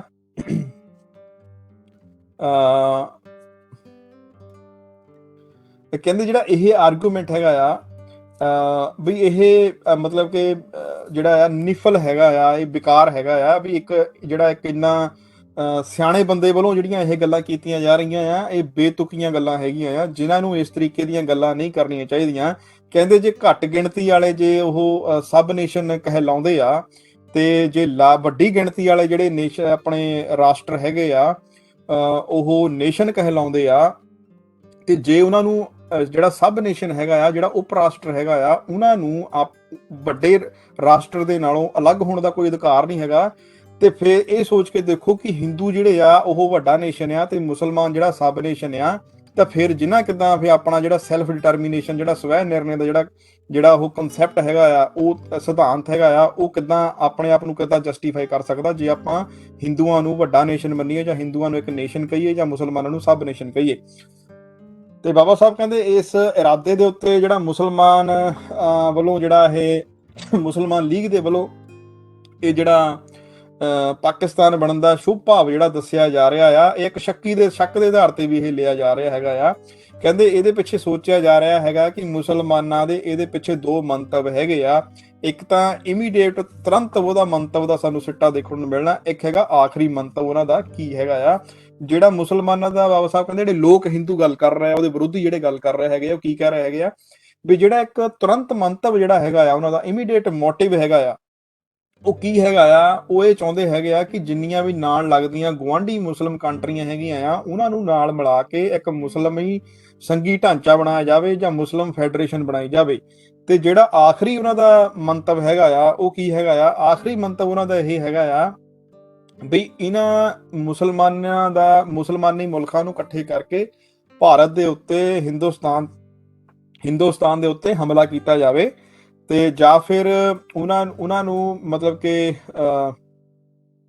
ਉੱਥੇ ਆਪਣਾ ਜਿਹੜਾ ਰਾਜ ਜਿਹੜਾ ਆ, ਮੁਸਲਿਮ ਅੰਪਾਇਰ ਜਿਹੜਾ ਆ ਭਾਰਤ ਦੇ ਵਿੱਚ ਦੁਬਾਰਾ ਸਥਾਪਿਤ ਕੀਤਾ ਜਾਵੇ। ਤੇ ਕਈ ਕਹਿੰਦੇ ਦੂਜੇ ਬੰਦੇ ਇਹ ਸੋਚਦੇ ਹੈਗੇ ਆ ਕਿ ਜਿਹੜਾ ਪਾਕਿਸਤਾਨ ਆ, ਉਹ ਜਿਹੜੀਆਂ ਮੰਗਾਂ ਸੀ, ਜਿਨ੍ਹਾਂ ਦੀਆਂ 14 ਮੰਗਾਂ ਸੀਗੀਆਂ, ਉਹਨਾਂ ਦਾ ਇਹ ਸਿੱਟਾ ਹੈਗਾ ਆ। ਤੇ ਕਹਿੰਦੇ ਵੀ ਹੁਣ ਕੋਈ ਬੰਦਾ ਜਿਹੜੇ ਮੁਸਲਮਾਨ ਹੈਗੇ ਆ, ਉਹਨਾਂ ਦੇ ਦਿਮਾਗ ਨੂੰ ਪੜ੍ਹ ਨਹੀਂ ਸਕਦਾ, ਤੇ ਪਾਕਿਸਤਾਨ ਬਣਾਉਣ ਦੇ ਮਗਰ ਉਹਨਾਂ ਦੀ ਕੀ ਮਨਸ਼ਾ ਆ, ਉਹ ਕਿਸੇ ਨੂੰ ਵੀ ਕੋਈ ਇਹਨੂੰ ਜਾਣ ਨਹੀਂ ਸਕਦਾ। ਇਹ ਉਹਨਾਂ ਨੂੰ ਹੀ ਪਤਾ ਹੈਗਾ ਆ ਇਹਦੇ ਪਿੱਛੇ ਕੀ ਸੱਚ ਹੈਗਾ ਆ। ਪਰ ਹਿੰਦੂ ਜਿਹੜੇ ਆ, ਉਹ ਹਿੰਦੂ ਇੱਕ ਗੱਲ ਦੀ ਮੰਗ ਕਰ ਰਹੇ ਹੈਗੇ ਆ। ਹਿੰਦੂ ਇੱਕ ਗੱਲ ਦੀ ਮੰਗ ਜਿਹੜੀ ਆ, ਉਹ ਇਹ ਪੁੱਛ ਸਕਦੇ ਆ ਸਵਾਲ। ਉਹਨਾਂ ਨੂੰ ਕਿਹੜਾ ਸਵਾਲ ਪੁੱਛ ਸਕਦੇ ਆ? ਫਿਰਕੂ ਜਾਂ ਸੰਪਰਦਾਇ ਜਿਹਨੂੰ ਆਪਾਂ ਕਹਿੰਦੇ ਆ ਸਮੱਸਿਆਵਾਂ ਦੀ। ਭਾਰਤ ਦੇ ਵਿੱਚ, ਭਾਰਤ ਹੁੰਦੇ ਹੋਏ ਆਪਾਂ ਦੇਖਿਆ ਕਿ ਇੱਕ ਕਮਿਊਨਲ ਪ੍ਰੋਬਲਮ ਚੱਲ ਰਹੀ ਹੈਗੀ ਆ, ਇੱਕ ਜਿਹਨੂੰ ਆਪਾਂ ਕਹਿੰਦੇ ਆ ਵੀ ਇੱਕ ਹਿੰਦੂਆਂ ਤੇ ਮੁਸਲਮਾਨਾਂ ਦੀ ਜਿਹੜੀ ਆਪਣੇ ਗੁੱਟਾਂ ਦਾ ਜਿਹੜਾ ਆਪਸ 'ਚ ਲੜਾਈ ਚੱਲ ਰਹੀ ਆ। ਬਾਬਾ ਸਾਹਿਬ ਕਹਿੰਦੇ ਵੀ ਜਿਹੜੇ ਹਿੰਦੂ ਹੈਗੇ ਆ, ਮੁਸਲਮਾਨਾਂ ਨੂੰ ਇਹ ਪੁੱਛ ਸਕਦੇ ਹੈਗੇ ਆ ਬਈ ਪਾਕਿਸਤਾਨ ਦੇ ਵਿੱਚ ਜਿਹੜੀ ਇਹ ਫਿਰਕੂ ਸਮੱਸਿਆ ਹੈਗੀ ਆ, ਉਹ ਕਿਉਂ ਚਾਹੁੰਦਾ ਆ। ਕਹਿੰਦੇ ਵੀ ਪਾਕਿਸਤਾਨ ਬਣਾਉਣ ਦੇ ਜਿੰਨੇ ਮਰਜ਼ੀ ਖਤਰਨਾਕ ਕਾਰਨ ਹੋਣ, ਪਰ ਉਹਦਾ ਘੱਟੋ ਘੱਟ ਇੱਕ ਫਾਇਦਾ ਤਾਂ ਜ਼ਰੂਰ ਹੋਣਾ ਚਾਹੀਦਾ ਆ। ਉਹਦਾ ਕਹਿੰਦੇ ਇੱਕ ਫਾਇਦਾ ਇਹ ਹੋਣਾ ਚਾਹੀਦਾ ਆ ਕਿ ਪਾਕਿਸਤਾਨ ਬਣਨ ਤੋਂ ਬਾਅਦ ਜਿਹੜਾ ਇਹ ਫਿਰਕੂ ਸਮੱਸਿਆ ਹੈਗੀ ਆ, ਇਹ ਹਿੰਦੂਆਂ ਤੇ ਮੁਸਲਮਾਨਾਂ ਦੀ ਆਪਸੀ ਜਿਹੜਾ ਟਕਰਾਵ ਹੈਗਾ ਆ, ਇਹ ਨਹੀਂ ਹੋਣਾ ਚਾਹੀਦਾ। ਘੱਟੋ ਘੱਟ ਇਹ ਫਾਇਦਾ ਤਾਂ ਪਾਕਿਸਤਾਨ ਦਾ ਹੋਣਾ ਹੀ ਚਾਹੀਦਾ ਆ। ਕਹਿੰਦੇ ਅਗਰ ਪਾਕਿਸਤਾਨ ਦੇ ਵਿੱਚ ਵੀ ਇਹ ਸਮੱਸਿਆ ਆਉਂਦੀ ਆ, ਜਿਸ ਤਰੀਕੇ ਦੇ ਨਾਲ ਭਾਰਤ ਦੇ ਵਿੱਚ ਇਹ ਸਮੱਸਿਆ ਹੈਗੀ ਆ, ਤਾਂ ਫਿਰ ਪਾਕਿਸਤਾਨ ਬਣਾਉਣ ਦੀ ਲੋੜ ਕੀ ਆ, ਹਨਾ। ਫਿਰ ਅੱਗੇ ਦੱਸਦੇ ਹੈਗੇ ਆ ਕਿ ਹਰ ਇੱਕ ਬੰਦਾ ਪਾਕਿਸਤਾਨ ਦਾ ਸਵਾਗਤ ਕਰੇਗਾ, ਉਸ ਦੇਸ਼ ਦਾ ਸਵਾਗਤ ਕਰੇਗਾ, ਜੇ ਉਹ ਇਸ ਸਮੱਸਿਆ ਦਾ ਹੱਲ ਦੇਵੇਗਾ ਕਿ ਉੱਥੇ ਜਿਹੜੀ ਆ ਇਹ ਕਮਿਊਨਲ ਜਿਹੜੀ ਫਿਰਕੂ ਪ੍ਰੋਬਲਮ ਜਾਂ ਸਮੱਸਿਆ ਆ, ਉਹ ਨਹੀਂ ਹੋਣੀ ਹੈਗੀ। ਹੁਣ ਬਾਬਾ ਸਾਹਿਬ ਦੱਸਦੇ ਆ ਕਿ ਇਹ ਜਿਹੜੀ ਕਮਿਊਨਲ ਪ੍ਰੋਬਲਮ ਹੈਗੀ ਆ, ਫਿਰਕੂ ਸਮੱਸਿਆ ਪਾਕਿਸਤਾਨ ਦੇ ਵਿੱਚ, ਇਹਨੂੰ ਹੱਲ ਕਿੱਦਾਂ ਕੀਤਾ ਜਾ ਸਕਦਾ। ਕਹਿੰਦੇ ਵੀ ਇਹਦਾ ਹੱਲ ਇਹ ਹੋ ਸਕਦਾ ਆ ਵੀ ਇਹ ਸਮੱਸਿਆ ਦਾ ਹੱਲ ਇਸ ਤਰੀਕੇ ਨਾਲ ਕੀਤਾ ਜਾ ਸਕਦਾ ਹੈ ਕਿ ਭਾਰਤ ਤੇ ਪਾਕਿਸਤਾਨ ਦੀਆਂ ਜਿਹੜੀਆਂ ਸਰਹੱਦਾਂ ਆ, ਉਹ ਇਸ ਤਰੀਕੇ ਦੇ ਨਾਲ ਬਣਾਈਆਂ ਜਾਣ ਤਾਂ ਕਿ ਜਿਹੜਾ ਇੱਕ ਪਾਕਿਸਤਾਨ ਆ, ਉਹ ਇੱਕ ਤਰੀਕੇ ਦਾ ਇੱਕ ਨਸਲੀ ਰਾਜ ਬਣੇ। ਇਦਾਂ ਨਾ ਹੋਵੇ ਉੱਥੇ ਮਿਨੋਰਿਟੀ ਤੇ ਮੈਜੋਰਿਟੀ ਉਸੇ ਤਰੀਕੇ ਨਾਲ, ਜਾਂ ਘੱਟ ਗਿਣਤੀ ਵਾਲੇ ਜਾਂ ਵੱਧ ਗਿਣਤੀ ਵਾਲੇ ਉਸੇ ਤਰੀਕੇ ਨਾਲ ਲੋਕ ਹੋਣ, ਜਿਵੇਂ ਕਿ ਭਾਰਤ ਦੇ ਵਿੱਚ ਹੈਗੀ ਆ। ਅੱਗੇ ਦੱਸਦੇ ਹੈਗੇ ਆ ਕਿ ਖੁਸ਼ਕਿਸਮਤੀ ਦੇ ਨਾਲ ਉਹਨੂੰ ਅਸੀਂ ਇੱਕ ਨਸਲੀ ਰਾਜ ਬਣਾ ਸਕਦੇ ਹਾਂ, ਅਗਰ ਮਿਸਟਰ ਜਿਨਾ ਇਹਨੂੰ ਪਸੰਦ ਕਰੇ, ਅਗਰ ਮਿਸਟਰ ਜਿਨਾ ਇਹਨੂੰ ਆਗਿਆ ਦੇਵੇ। ਪਰ ਕਹਿੰਦੇ ਵੀ ਬਦਕਿਸਮਤੀ ਦੇ ਨਾਲ ਜਿਨਾ ਇਹਦਾ ਵਿਰੋਧ ਕਰ ਰਿਹਾ ਹੈਗਾ ਆ। ਇੱਥੇ ਹੀ ਕਹਿੰਦੇ ਇਹ ਮੇਨ ਧਾਰਨਾ ਲੋਕਾਂ ਦੇ ਵਿੱਚ ਪੈਦਾ ਹੋਈ ਹੈਗੀ ਆ ਕਿ ਜਿਨਾ ਜਿਹੜਾ ਆ, ਉਹ ਇਸ ਸਮੱਸਿਆ ਦੇ ਉੱਤੇ ਸੋਚਣ ਦੀ ਬਜਾਏ ਇੱਕ ਇਲੌਜੀਕਲ, ਜਾਨੀ ਕਿ ਜਿਹੜੀਆਂ ਬੇਤੁਕੀਆਂ ਜਿਹੀਆਂ ਗੱਲਾਂ ਕਰਕੇ ਆਪਣਾ ਨੇਸ਼ਨ ਤੇ ਸਬ ਨੇਸ਼ਨ ਦਾ ਕਨਸੈਪਟ ਲਿਆ ਕੇ ਬੇਤੁਕੀਆਂ ਜਿਹੀਆਂ ਗੱਲਾਂ ਕਰਕੇ, ਦਲੀਲਾਂ ਕਰਕੇ ਇਹਨਾਂ ਕਾਰਨਾਂ ਨੂੰ ਉਹ ਇਹਨਾਂ ਸਮੱਸਿਆਵਾਂ ਨੂੰ ਉਹ ਨਹੀਂ ਸੋਚ ਰਿਹਾ ਹੈਗਾ। ਤੇ ਅੱਗੇ ਫਿਰ ਬਾਬਾ ਸਾਹਿਬ ਦੱਸਦੇ ਆ, ਇੱਕ ਐਗਜ਼ਾਮਪਲ ਦਿੰਦੇ ਆ ਜਿਨ੍ਹਾਂ ਨੂੰ ਸੁਜੈਸ਼ਨ ਦਿੰਦੇ ਆ, ਕਹਿੰਦੇ ਵੀ ਜਿਨ੍ਹਾਂ ਨੂੰ ਸਰ ਐਡਵਰਡ ਕਾਰਸਨ ਨੂੰ ਫੋਲੋ ਕਰਨਾ ਚਾਹੀਦਾ ਆ, ਜਦੋਂ ਉਹਨੇ ਜਿਹੜਾ ਅਲਸਟਰ ਜਿਹੜਾ ਸੀਗਾ ਉਹਦੀਆਂ ਜਿਹੜੀਆਂ ਸੀਮਾਵਾਂ ਸੀਗੀਆਂ, ਉਹਦੀਆਂ ਸਰਹੱਦਾਂ ਸੀਗੀਆਂ, ਉਹ ਬਣਾਈਆਂ ਸੀਗੀਆਂ। ਕੀ ਕੀਤਾ ਸੀ ਉਹਨੇ? ਬੇਸਿਕਲੀ ਉੱਥੇ 9 ਕਾਉਂਟੀਆਂ ਸੀ, ਉਹਨੇ 3 ਛੱਡ ਦਿੱਤੀਆਂ ਸੀ ਕਿਉਂਕਿ ਉਹਦੇ ਵਿੱਚ ਕੈਥੋਲਿਕ ਮੈਜੋਰਿਟੀ ਬਹੁਤ ਜ਼ਿਆਦਾ ਸੀਗਾ। ਤੇ ਅਸਲਰ ਨੇ ਜਿਹੜਾ ਆਪਣਾ ਸਰ ਐਡਵਰਡ ਕਾਰਸਨ ਸੀਗਾ, ਉਹਨੇ ਕਿਹਾ ਵੀ ਸਾਨੂੰ 6 ਹੀ ਬਹੁਤ ਆ। ਤੇ ਉਹਨਾਂ ਇਸੇ ਤਰੀਕੇ ਨਾਲ ਬਾਬਾ ਸਾਹਿਬ ਦੱਸ ਰਹੇ ਹੈਗੇ ਆ ਕਿ ਜਿਹੜਾ ਇਹ ਸਰ ਐਡਵਰਡ ਕਾਰਸਨ ਹੈਗਾ ਆ, ਉਹਦੇ ਕੋਲੋਂ ਮਿਸਟਰ ਜਿਨ੍ਹਾਂ ਨੂੰ ਸਿੱਖ ਲੈਣੀ ਚਾਹੀਦੀ ਹੈਗੀ ਆ। ਕਹਿੰਦੇ ਜਿਹੜਾ ਉਹਨੇ ਬੋਲੇ ਇਹ ਸ਼ਬਦ ਬਹੁਤ ਅਕਲਮੰਦੀ ਵਾਲੇ ਸ਼ਬਦ ਸੀਗੇ, ਜਿਹੜੇ ਉਹਨੇ ਹਾਊਸ ਆਫ ਕਾਮਨਸ ਦੇ ਵਿੱਚ 18 ਮਈ 1920 ਨੂੰ ਅਨਾਉਂਸਮੈਂਟ ਕੀਤੀ ਸੀ ਕਿ ਸਾਨੂੰ 6 ਕਾਉਂਟੀ ਸੀ ਚਾਹੀਦੀਆਂ, ਸਾਡੇ ਕੋਲ 9 ਸੀ, ਅਸੀਂ 3 ਛੱਡੀਆਂ, ਉਹ ਆਜ਼ਾਦ ਕਰ ਦਿੱਤੀਆਂ ਸੀ ਉਹਨਾਂ ਨੇ। ਸੋ ਬਾਬਾ ਸਾਹਿਬ ਇਦਾਂ ਦੀ ਕੁਛ ਨਾ ਕੁਛ ਉਹ ਤੋਂ ਮੰਗ ਕਰ ਰਹੇ ਹੈਗੇ ਜਿਨ੍ਹਾਂ ਦੇ ਕੋਲੋਂ ਵੀ ਉਹਨੂੰ ਕੁਛ ਸਿੱਖਣਾ ਚਾਹੀਦਾ ਉਹਦੇ ਕੋਲੋਂ। ਕਹਿੰਦੇ ਬਿਲਕੁਲ ਉਸੇ ਤਰ੍ਹਾਂ ਦੀ ਜਿਹੜੀ ਸਿਚੁਏਸ਼ਨ ਹੈਗੀ ਆ, ਜਿਹੜੀ ਉੱਥੇ ਆਪਣੇ ਅਲਸਟਰ ਦੇ ਵਿੱਚ ਜਿਹੜੀ ਸਿਚੁਏਸ਼ਨ ਬਣੀ ਸੀ, ਜਿੱਦਾਂ ਦੀਆਂ ਪ੍ਰਸਥਿਤੀਆਂ ਬਣੀਆਂ ਸੀਗੀਆਂ, ਉਸੇ ਤਰ੍ਹਾਂ ਦੀਆਂ ਪ੍ਰਸਥਿਤੀਆਂ ਜਿਹੜੀਆਂ ਹੈਗੀਆਂ ਆ ਉਹ ਪੰਜਾਬ ਜਾਂ ਬੰਗਾਲ ਦੇ ਵਿੱਚ ਬਣੀਆਂ ਹੈਗੀਆਂ ਆ ਪਾਕਿਸਤਾਨ ਨੂੰ ਲੈ ਕੇ। ਜੇ ਮੁਸਲਿਮ ਲੀਗ ਬਾਬਾ ਸਾਹਿਬ ਕਹਿੰਦੇ ਆ ਤੇ ਜਿਨ੍ਹਾਂ ਪਾਕਿਸਤਾਨ ਦੇ ਵਿੱਚ ਸ਼ਾਂਤੀ ਬਣਾਉਣਾ ਚਾਹੁੰਦੇ ਆ, ਤੇ ਜਿਹੜੇ ਮੈਂ ਉੱਪਰ ਨੋਟਸ ਦਿੱਤੇ ਆ, ਉਹਨੂੰ ਜਿਹੜੇ ਕਾਰਸਨ ਉਹਨਾਂ ਦੇ ਨੋਟਸ ਹੈਗੇ ਆ, ਉਹਨੂੰ ਨਹੀਂ ਭੁੱਲਣਾ ਚਾਹੀਦਾ। ਇਹਨਾਂ ਚੀਜ਼ਾਂ ਨੂੰ ਉਹਨੂੰ ਧਿਆਨ ਦੇ ਵਿੱਚ ਰੱਖਣਾ ਚਾਹੀਦਾ ਹੈਗਾ ਆ। ਕਹਿੰਦੇ ਇਹ ਕਹਿਣਾ ਜਿਹੜੀਆਂ ਘੱਟ ਗਿਣਤੀਆਂ ਗੈਰ ਮੁਸਲਮਾਨ ਕਮਿਊਨਿਟੀਜ਼ ਹੈਗੀਆਂ ਪੰਜਾਬ ਦੇ ਵਿੱਚ ਖਾਸ ਕਰਕੇ ਤੇ ਬੰਗਾਲ ਦੇ ਵਿੱਚ, ਉਹਨਾਂ ਨੂੰ ਇਹ ਕਹਿਣਾ ਕਿ ਤੁਸੀਂ ਪਾਕਿਸਤਾਨ ਦਾ ਹਿੱਸਾ ਰਹੋ, ਤੁਸੀਂ ਪਾਕਿਸਤਾਨ ਦੇ ਵਿੱਚ ਰਹੋ, ਤੁਹਾਨੂੰ ਅਸੀਂ ਸੁਰੱਖਿਆਵਾਂ ਆਪਣੇ ਕਨਸਟੀਟਿਊਸ਼ਨ ਦੇ ਵਿੱਚ ਦੇਵਾਂਗੇ। ਕਹਿੰਦੇ ਇਹਦਾ ਕੋਈ ਤੁਕ ਨਹੀਂ ਬਣਦਾ। ਕਹਿੰਦੇ ਜੇ ਮੁਸਲਮਾਨ ਭਾਰਤ ਦੇ ਵਿੱਚ ਰਹਿ ਕੇ ਇਸ ਚੀਜ਼ ਦਾ ਵਿਰੋਧ ਕਰ ਸਕਦੇ ਆ ਕਿ ਸਾਨੂੰ ਜਿਹੜੇ ਹਿੰਦੂ ਮੈਜੋਰਿਟੀ ਹੈਗੇ ਆ, ਹਿੰਦੂ ਵੱਧ ਗਿਣਤੀਆਂ ਵਰਗੇ ਜਿਹੜੇ ਲੋਕ ਹੈਗੇ, ਹਿੰਦੂ ਵੱਧ ਗਿਣਤੀਆਂ ਵਾਲੇ ਲੋਕ ਹੈਗੇ ਆ, ਉਹਨਾਂ ਵੱਲੋਂ ਸਾਨੂੰ ਕੋਈ ਵੀ ਸੁਰੱਖਿਆ ਨਹੀਂ ਚਾਹੀਦੀ,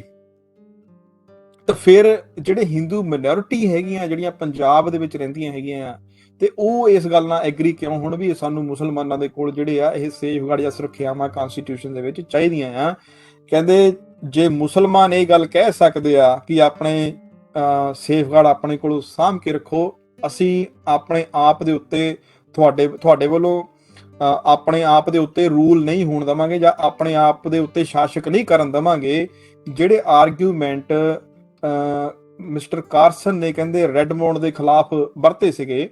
ਤੇ ਹਿੰਦੂ ਵੀ ਇਹ ਵਰਤ ਸਕਦੇ ਆ, ਜਿਹੜੇ ਪੰਜਾਬ ਦੇ ਹਿੰਦੂ ਆ ਤੇ ਬੰਗਾਲ ਦੇ ਹਿੰਦੂ ਆ, ਉਹ ਵੀ ਇਹ ਗੱਲ ਕਹਿ ਸਕਦੇ ਆ ਮੁਸਲਮਾਨਾਂ ਨੂੰ, ਆਪਣੇ ਸੇਫਗਾਰਡ ਜਿਹੜੇ ਆਪਣੀਆਂ ਸੁਰੱਖਿਆਵਾਂ ਜਿਹੜੀਆਂ ਆ ਆਪਣੇ ਕੋਲ ਰੱਖੋ, ਅਸੀਂ ਨਹੀਂ ਚਾਹੁੰਦੇ ਕਿ ਤੁਸੀਂ ਸਾਡੇ ਉੱਤੇ ਰਾਜ ਕਰੋ। ਤੇ ਹੁਣ ਇਹਦਾ ਜਿਹੜਾ 6ਵਾਂ ਪਾਠ ਹੈਗਾ ਚੈਪਟਰ ਦਾ, ਉਹਦੇ ਵਿੱਚ ਚੱਲਦੇ ਬਾਬਾ ਸਾਹਿਬ ਕਹਿੰਦੇ ਕਿ ਹੁਣ ਆਪਾਂ ਅਗਲੀ ਸਮੱਸਿਆ ਦੇ ਵੱਲ ਚੱਲਦੇ ਹੈਗੇ ਆ, ਵੀ ਜਿਹੜੀਆਂ ਮਾਈਨੋਰਿਟੀਜ਼ ਹੈਗੀਆਂ ਆ, ਜਿਹੜੀਆਂ ਘੱਟ ਗਿਣਤੀਆਂ ਹੈਗੀਆਂ ਜੇ ਪਾਕਿਸਤਾਨ ਜਿਹੜੀਆਂ ਰਹਿੰਦੀਆਂ ਆ, ਉਹਨਾਂ ਦਾ ਕੀ ਹੱਲ ਹੋਵੇਗਾ। ਤੇ ਕਹਿੰਦੇ ਹੁਣ ਮੈਂ ਜਿਹੜੀਆਂ ਆਪਣਾ ਰੁਖ ਹੈਗਾ ਆ ਉਹਨਾਂ ਸਮੱਸਿਆ ਦੇ ਵੱਲ ਮੈਂ ਕਰਦਾ ਹੈਗਾ ਆ, ਜਾਂ ਆਪਾਂ ਉਹਨਾਂ ਵੱਲ ਵਿਚਾਰ ਕਰਦੇ ਆ, ਉਹਨਾਂ ਸਮੱਸਿਆ ਵੱਲ ਵਿਚਾਰ ਕਰਦੇ ਆ ਜਿਹੜੀਆਂ ਸਮੱਸਿਆਵਾਂ ਇੱਕ ਮਿਨੋਰਿਟੀ ਦੇ ਵਜੋਂ ਘੱਟ ਗਿਣਤੀਆਂ ਦੇ ਵਿੱਚ ਵਜੋਂ ਆਉਣੀਆਂ ਹੈਗੀਆਂ, ਜਿਹੜੀਆਂ ਪਾਕਿਸਤਾਨ ਦੇ ਵਿੱਚ ਰਹਿ ਜਾਣੀਆਂ ਹੈਗੀਆਂ ਆ ਜਦੋਂ ਸਰਹੱਦਾਂ ਜਿਹੜੀਆਂ ਆ ਬਣਾ ਦਿੱਤੀਆਂ ਗਈਆਂ। ਕਹਿੰਦੇ ਵੀ 2 ਢੰਗ ਤਰੀਕੇ ਹੈਗੇ ਆ ਤਾਂ ਕਿ ਉਹਨਾਂ ਦੇ ਜਿਹੜੇ ਰਾਈਟ ਹੈਗੇ ਆ, ਉਹਨਾਂ ਦੇ ਜਿਹੜੇ ਅਧਿਕਾਰ ਹੈਗੇ ਆ, ਉਹਨਾਂ ਨੂੰ ਸੁਰੱਖਿਅਤ ਰੱਖਿਆ ਜਾਵੇ। ਪਹਿਲਾ ਅਧਿਕਾਰ ਤਾਂ ਉਹਨਾਂ ਦੇ ਲਈ ਇਹ ਹੈਗਾ ਕਿ ਜਿਹੜੇ ਹਿੰਦੂ ਪਾਕਿਸਤਾਨ ਦੇ ਵਿੱਚ ਰਹਿ ਜਾਣਗੇ, ਪਹਿਲੀ ਗੱਲ ਉਹਨਾਂ ਦੇ ਲਈ ਕਹਿੰਦੇ ਕਨਸਟੀਟਿਊਸ਼ਨ ਦੇ ਵਿੱਚ ਸੁਰੱਖਿਆਵਾਂ ਜਿਹੜੀਆਂ ਹੋਣੀਆਂ ਚਾਹੀਦੀਆਂ ਆ ਤਾਂ ਕਿ ਉਹ ਜਿਹੜਾ ਉਹਨਾਂ ਦਾ ਕਲਚਰਲ ਜਿਹਨੂੰ ਆਪਾਂ ਕਹਿੰਦੇ ਸੱਭਿਆਚਾਰਕ ਅਧਿਕਾਰ ਹੈਗੇ ਆ ਤੇ ਰਾਜਨੀਤਿਕ ਅਧਿਕਾਰ ਹੈਗੇ ਆ, ਉਹ ਬਣੇ ਰਹਿਣ।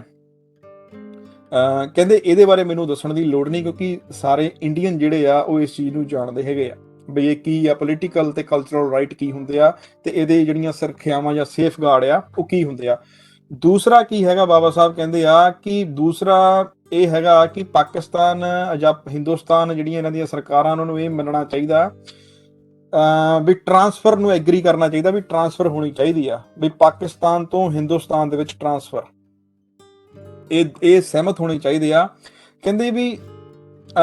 ਬਹੁਤ ਸਾਰੇ ਲੋਕ ਜਿਹੜੇ ਹੈਗੇ ਆ ਉਹ ਇਸ ਜਿਹੜਾ ਇਹਦਾ ਉੱਤਰ ਹੈ, ਇਸ ਸਮੱਸਿਆ ਦਾ ਜਿਹੜਾ ਹੱਲ ਹੈਗਾ ਆ, ਉਹ ਇਸ ਹੱਲ ਦੇ ਨਾਲ ਉਹ ਐਗਰੀ ਕਰਨਗੇ ਅਤੇ ਪਾਕਿਸਤਾਨ ਦਾ ਸਮਰਥਨ ਕਰਨਗੇ ਅਗਰ ਇਹ ਕਲੀਅਰ ਹੋ ਜਾਂਦਾ ਆ ਕਿ ਭਾਰਤ ਦੇ ਵਿੱਚ ਜਾਂ ਪਾਕਿਸਤਾਨ ਦੇ ਵਿੱਚ ਪਾਪੂਲੇਸ਼ਨ ਐਕਸਚੇਂਜ ਹੋਣ ਦੇ ਅਸਾਰ ਹੈਗੇ ਆ, ਜਾਂ ਭਾਰਤ ਦੇ ਵਿੱਚ ਜਾਂ ਪਾਕਿਸਤਾਨ ਦੇ ਵਿੱਚ ਪਾਪੂਲੇਸ਼ਨ ਜਿਹੜੇ ਹੈਗੇ ਲੋਕ ਹੈਗੇ ਆ ਉਹ ਟ੍ਰਾਂਸਫਰ ਹੋ ਸਕਦੇ ਆ। ਤੇ ਕਹਿੰਦੇ ਇਹ ਕੀ ਕਰ ਰਹੇ ਹੈਗੇ ਆ, ਇਹਨੂੰ ਇੱਕ ਤਰ੍ਹਾਂ ਦੀ ਸਮੱਸਿਆ ਮੰਨ ਰਹੇ ਆ। ਕਿੱਦਾਂ ਦੀ ਸਮੱਸਿਆ ਮੰਨ ਰਹੇ ਹੈਗੇ? ਇੱਕ ਗੁੰਝਲਦਾਰ ਸਮੱਸਿਆ ਮੰਨ ਰਹੇ ਹੈਗੇ ਤੇ ਡਗਮਗਾਊ ਸਮੱਸਿਆ ਮੰਨ ਰਹੇ ਆ। ਕਿਹੜੀ ਸਮੱਸਿਆ ਨੂੰ? ਕਿ ਜਿਹੜੀਆਂ ਘੱਟ ਗਿਣਤੀਆਂ ਦੇ ਲੋਕ ਪਾਕਿਸਤਾਨ 'ਚ ਰਹਿ ਜਾਣਗੇ ਉਹਨਾਂ ਦਾ ਕੀ ਬਣੂਗਾ। ਤੇ ਬਾਬਾ ਸਾਹਿਬ ਉਹਨਾਂ ਦੀ ਗੱਲ ਕਰ ਰਹੇ ਵੀ ਉਹਨਾਂ ਨੂੰ ਟ੍ਰਾਂਸਫਰ ਕੀਤਾ ਜਾਵੇ ਤੇ ਜਿਹੜੇ ਉੱਥੇ ਰਹਿਣਾ ਚਾਹੁੰਦੇ ਆ ਉਹਨਾਂ ਨੂੰ ਰਾਜਨੀਤਿਕ ਅਤੇ ਸੱਭਿਆਚਾਰਕ ਜਿਹੜੇ ਉਹਨਾਂ ਦੇ ਅਧਿਕਾਰ ਹੈਗੇ ਆ, ਉਹਨਾਂ ਦੇ ਜਿਹੜੇ ਸੁਰੱਖਿਆਵਾਂ ਜਿਹੜੀਆਂ ਕਨਸਟੀਟਿਊਸ਼ਨ ਵਿੱਚ ਦਿੱਤੀਆਂ ਜਾਣ। ਸੋ ਹੁਣ ਬਾਬਾ ਸਾਹਿਬ ਕਹਿੰਦੇ ਵੀ ਉਹਨਾਂ ਦੇ ਲਈ ਇਹ ਗੁੰਝਲਦਾਰ ਹੈਗੇ ਆ, ਜਿਹੜੇ ਲੋਕ ਇਹਦੇ ਤੋਂ ਡਰਦੇ ਆ, ਜਿਹੜੇ ਲੋਕਾਂ ਦੇ ਦਿਮਾਗਾਂ ਵਿੱਚ ਇਹਦੇ ਤੋਂ ਡਰ ਪੈਦਾ ਹੋਇਆ ਹੈ। ਬਾਬਾ ਸਾਹਿਬ ਕਹਿੰਦੇ ਜੇ ਆਪਾਂ ਠੰਡੇ ਦਿਮਾਗ ਨਾਲ ਇਹਨੂੰ ਸੋਚਦੇ ਆ, ਇਹ ਸਮੱਸਿਆ ਜਿਹੜੀ ਆ ਇਹ ਡਗਮਗਾਊ ਜਾਂ ਇਹ ਗੁੰਝਲਦਾਰ ਨਹੀਂ ਹੈਗੀ। ਤੇ ਕਹਿੰਦੇ ਇਹ ਬੜੀ ਸਿੰਪਲ ਜੀ ਗੱਲ ਹੈਗੀ ਆ, ਇਹਦੇ ਸੋਲੂਸ਼ਨ ਵੀ ਹੈਗੇ ਆ। ਕਹਿੰਦੇ ਆਪਾਂ ਹੁਣ ਇਹਦੀ ਦੇਖਣਾ ਵੀ ਇਹਦੇ ਸਮੱਸਿਆ ਦਾ ਮਾਪ ਕਿੱਡਾ ਵੱਡਾ ਆ, ਇਹਦੀ ਡਾਈਮੈਂਸ਼ਨਸ ਕਿੱਡੀਆਂ ਵੱਡੀਆਂ, ਇਹਦੇ ਬਾਰੇ ਆਪਾਂ ਗੱਲ ਕਰਨੀ ਹੈਗੀ ਆ। ਵੀ ਕਹਿੰਦੇ ਹੁਣ ਇਹ ਸਵਾਲ ਇਹ ਬਣਦਾ ਆ ਵੀ ਜਿਹੜੀ ਇਹ ਟ੍ਰਾਂਸਫਰ ਹੋਣੀ ਹੈਗੀ ਆ, ਪਾਪੂਲੇਸ਼ਨ ਦੀ ਟ੍ਰਾਂਸਫਰ ਕਿੱਡੇ ਵੱਡੇ ਪੱਧਰ ਤੇ ਹੋਣੀ ਆ, ਇਹਦਾ ਮਿਆਰ ਕਿੱਡਾ ਵੱਡਾ ਹੋਣਾ ਆ, ਪਹਿਲਾਂ ਆਪਾਂ ਨੂੰ ਇਹ ਦੇਖਣਾ ਪੈਣਾ ਆ।